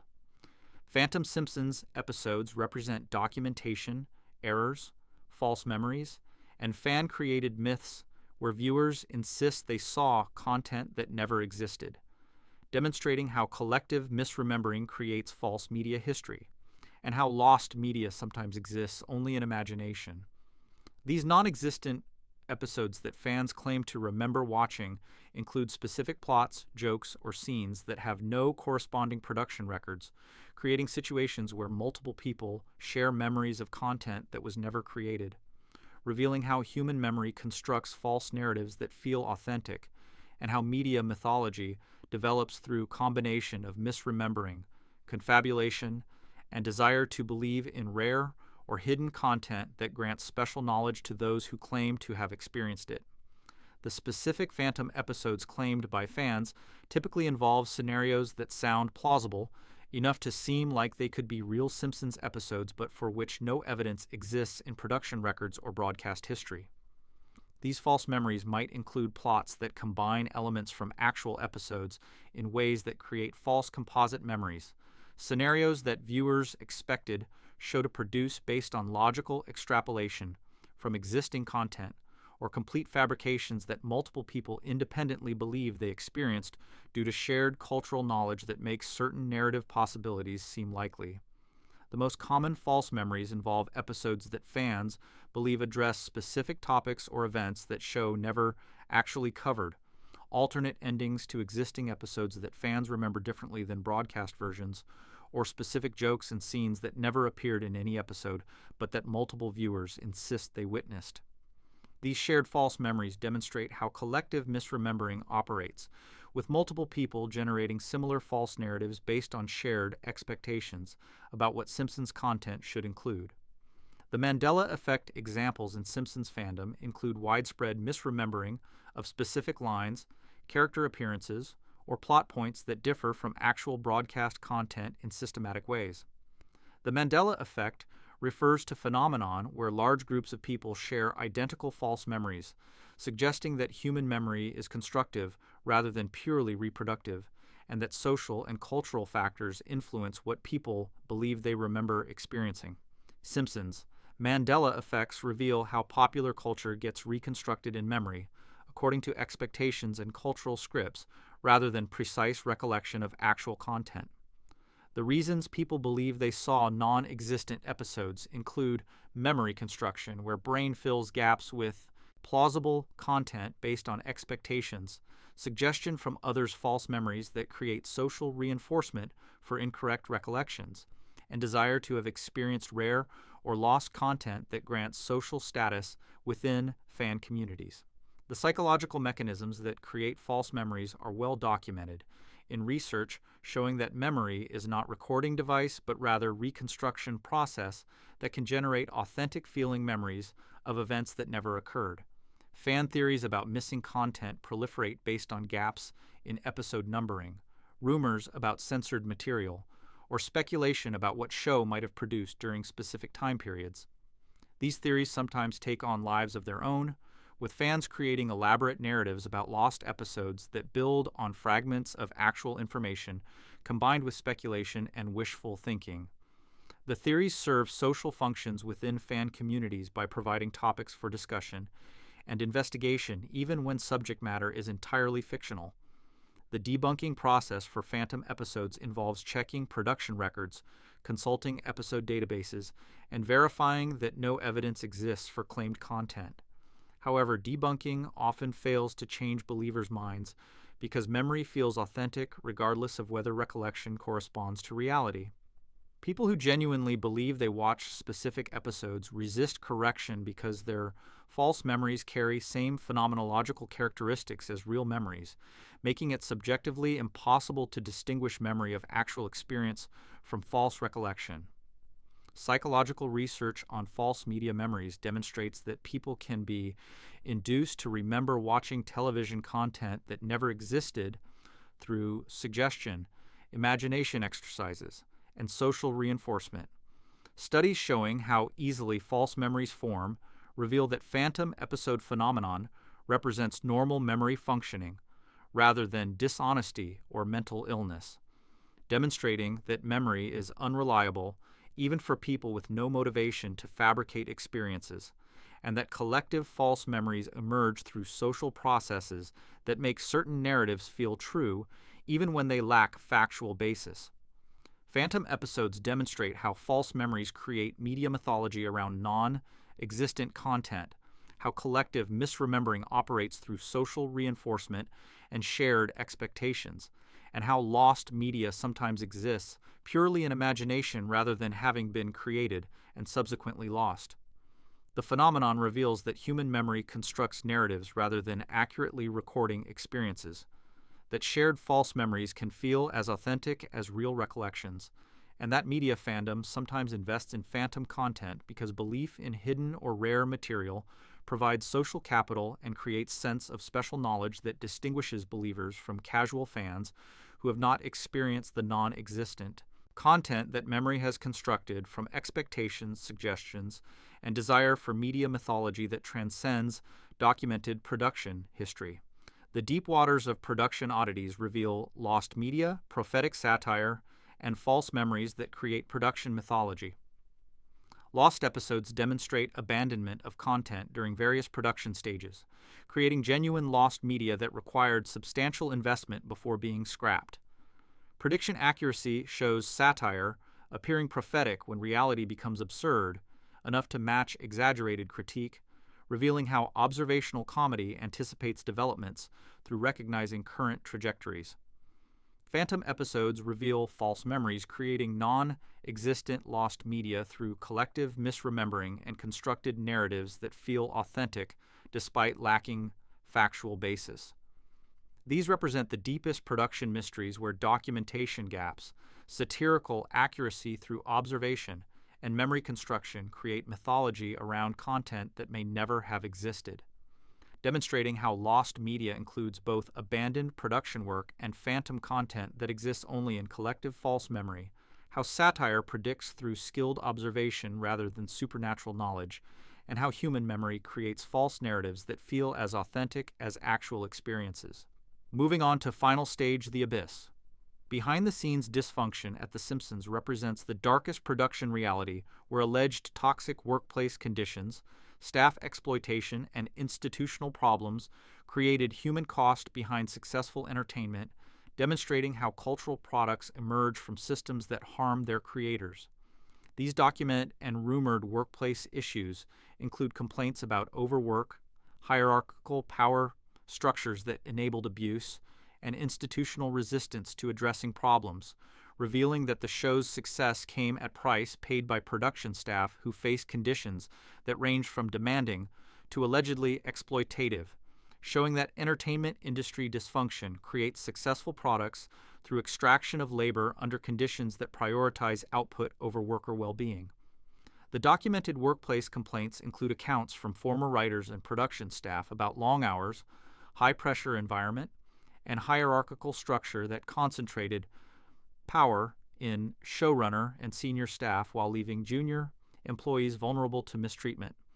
These complaints describe workplace culture where creative success was prioritized over staff welfare, where long hours and intense pressure were normalized as cost of working on successful show, and where reporting problems risked career damage because speaking out could mark workers as difficult or disloyal.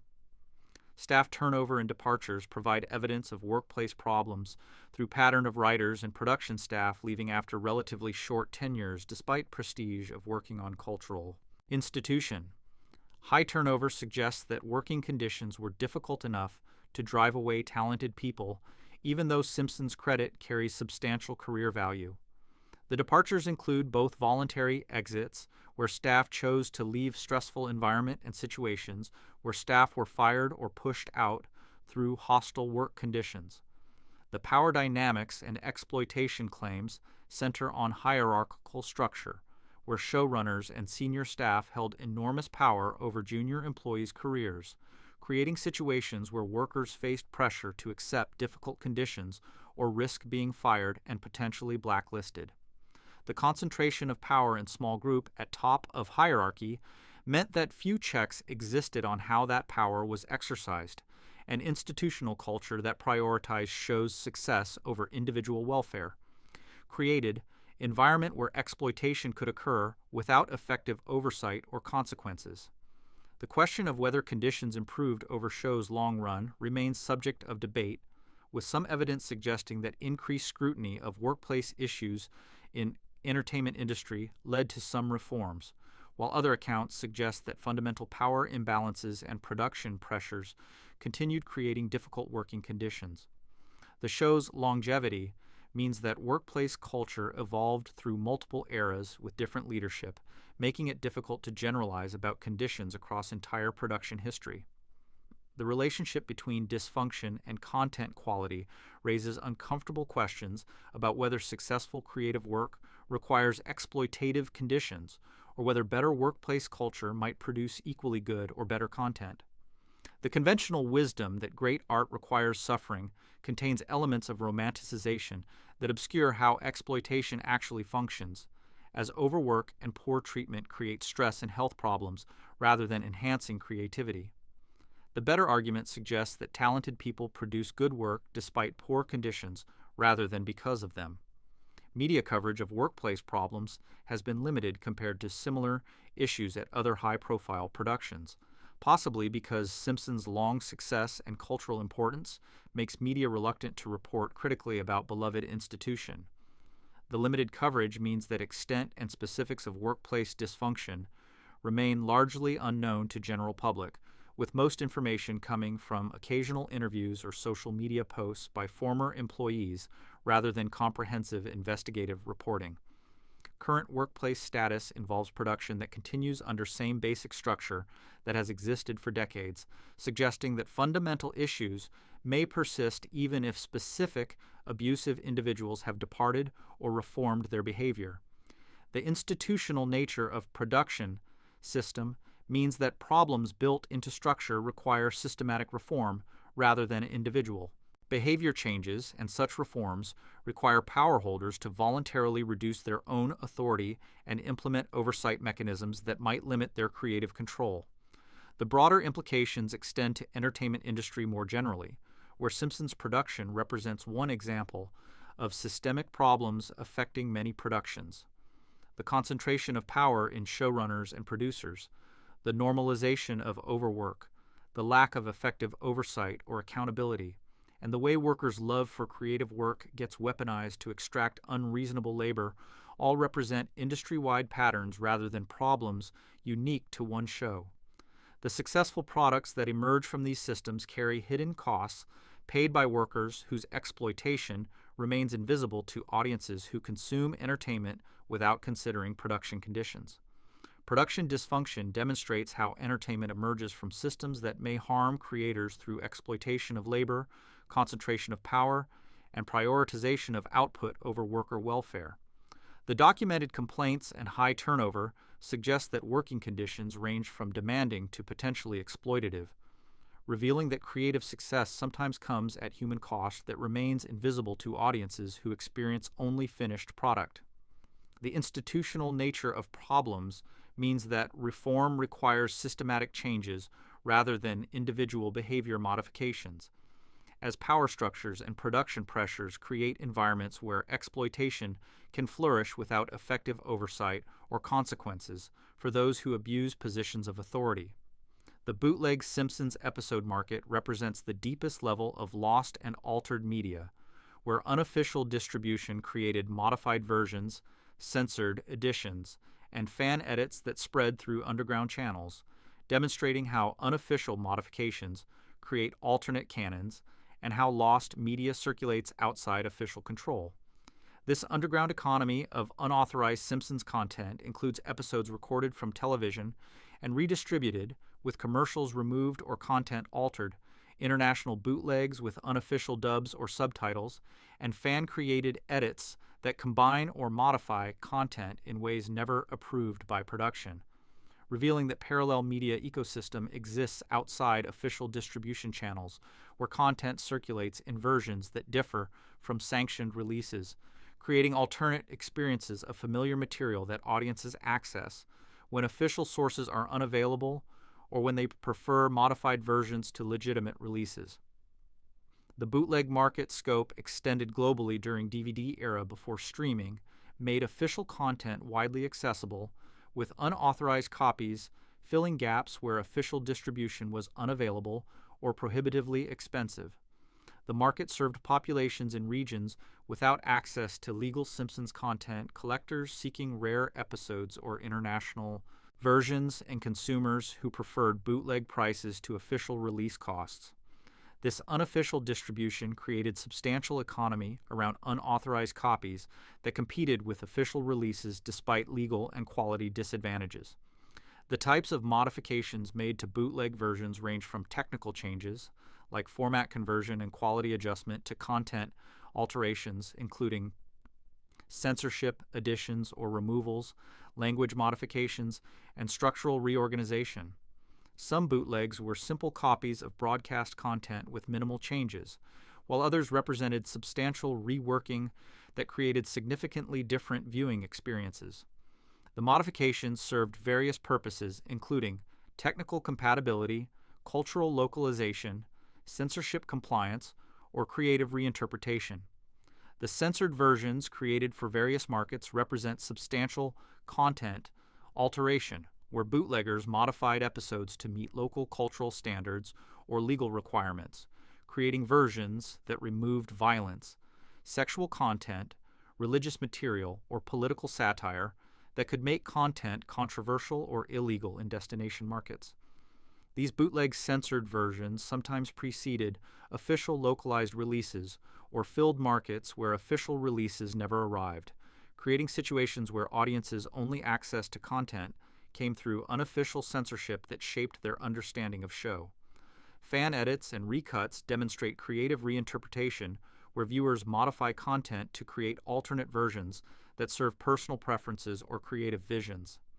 These fan edits might remove commercials and title sequences to create streamlined viewing experiences, combine multiple episodes into fan-made movies, or restructure content to create alternate narratives.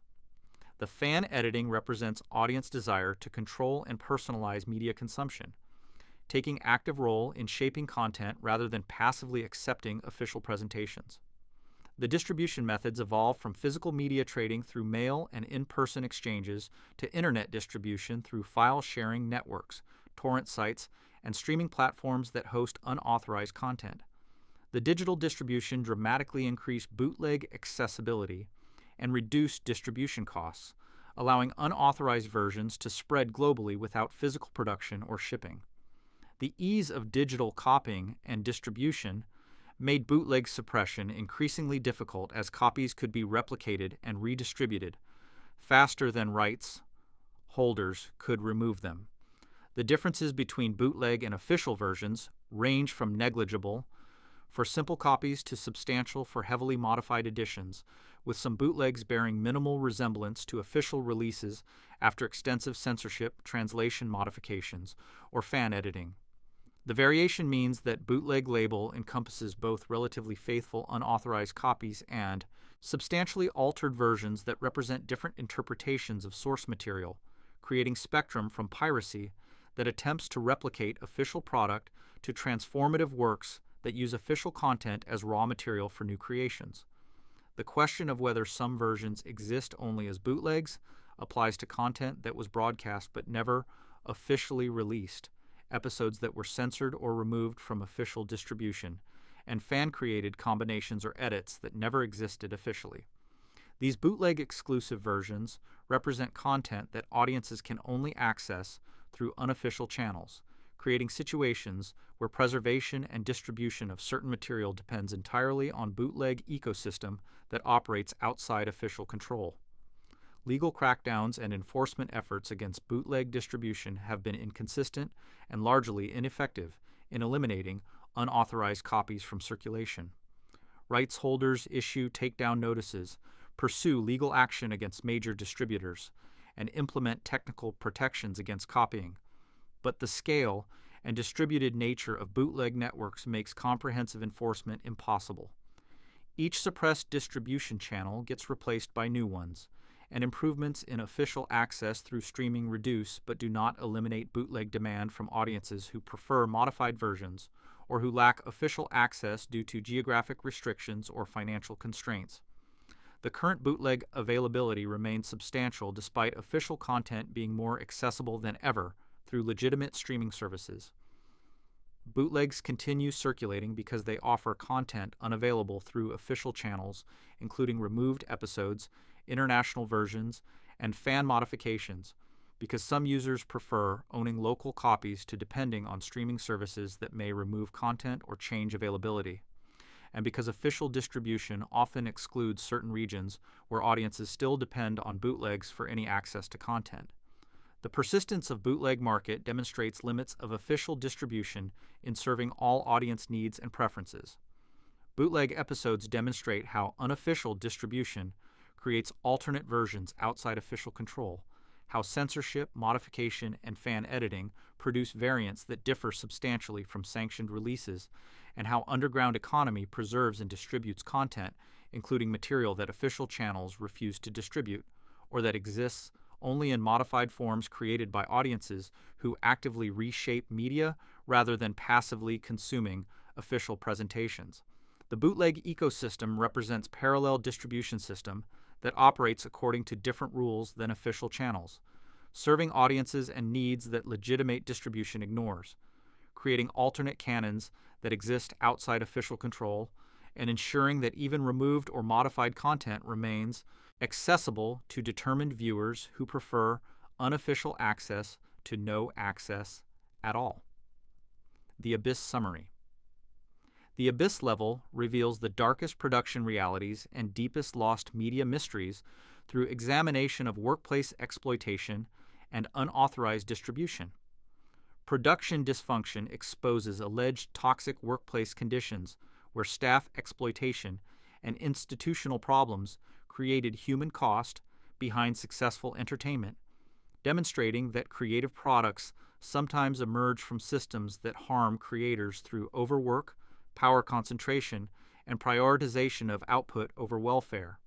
Bootleg episodes demonstrate underground distribution, creating alternate versions through modification and fan editing that spread outside official control, preserving content that official channels restrict while creating parallel canon accessible only through unofficial distribution networks.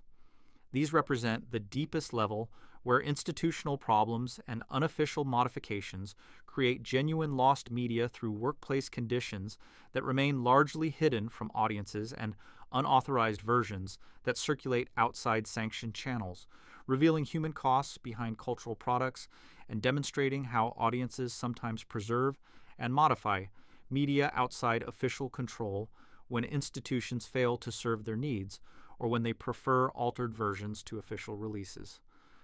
That's it for today's video. If you enjoyed the video, make sure to subscribe, and I'll see you in the next one.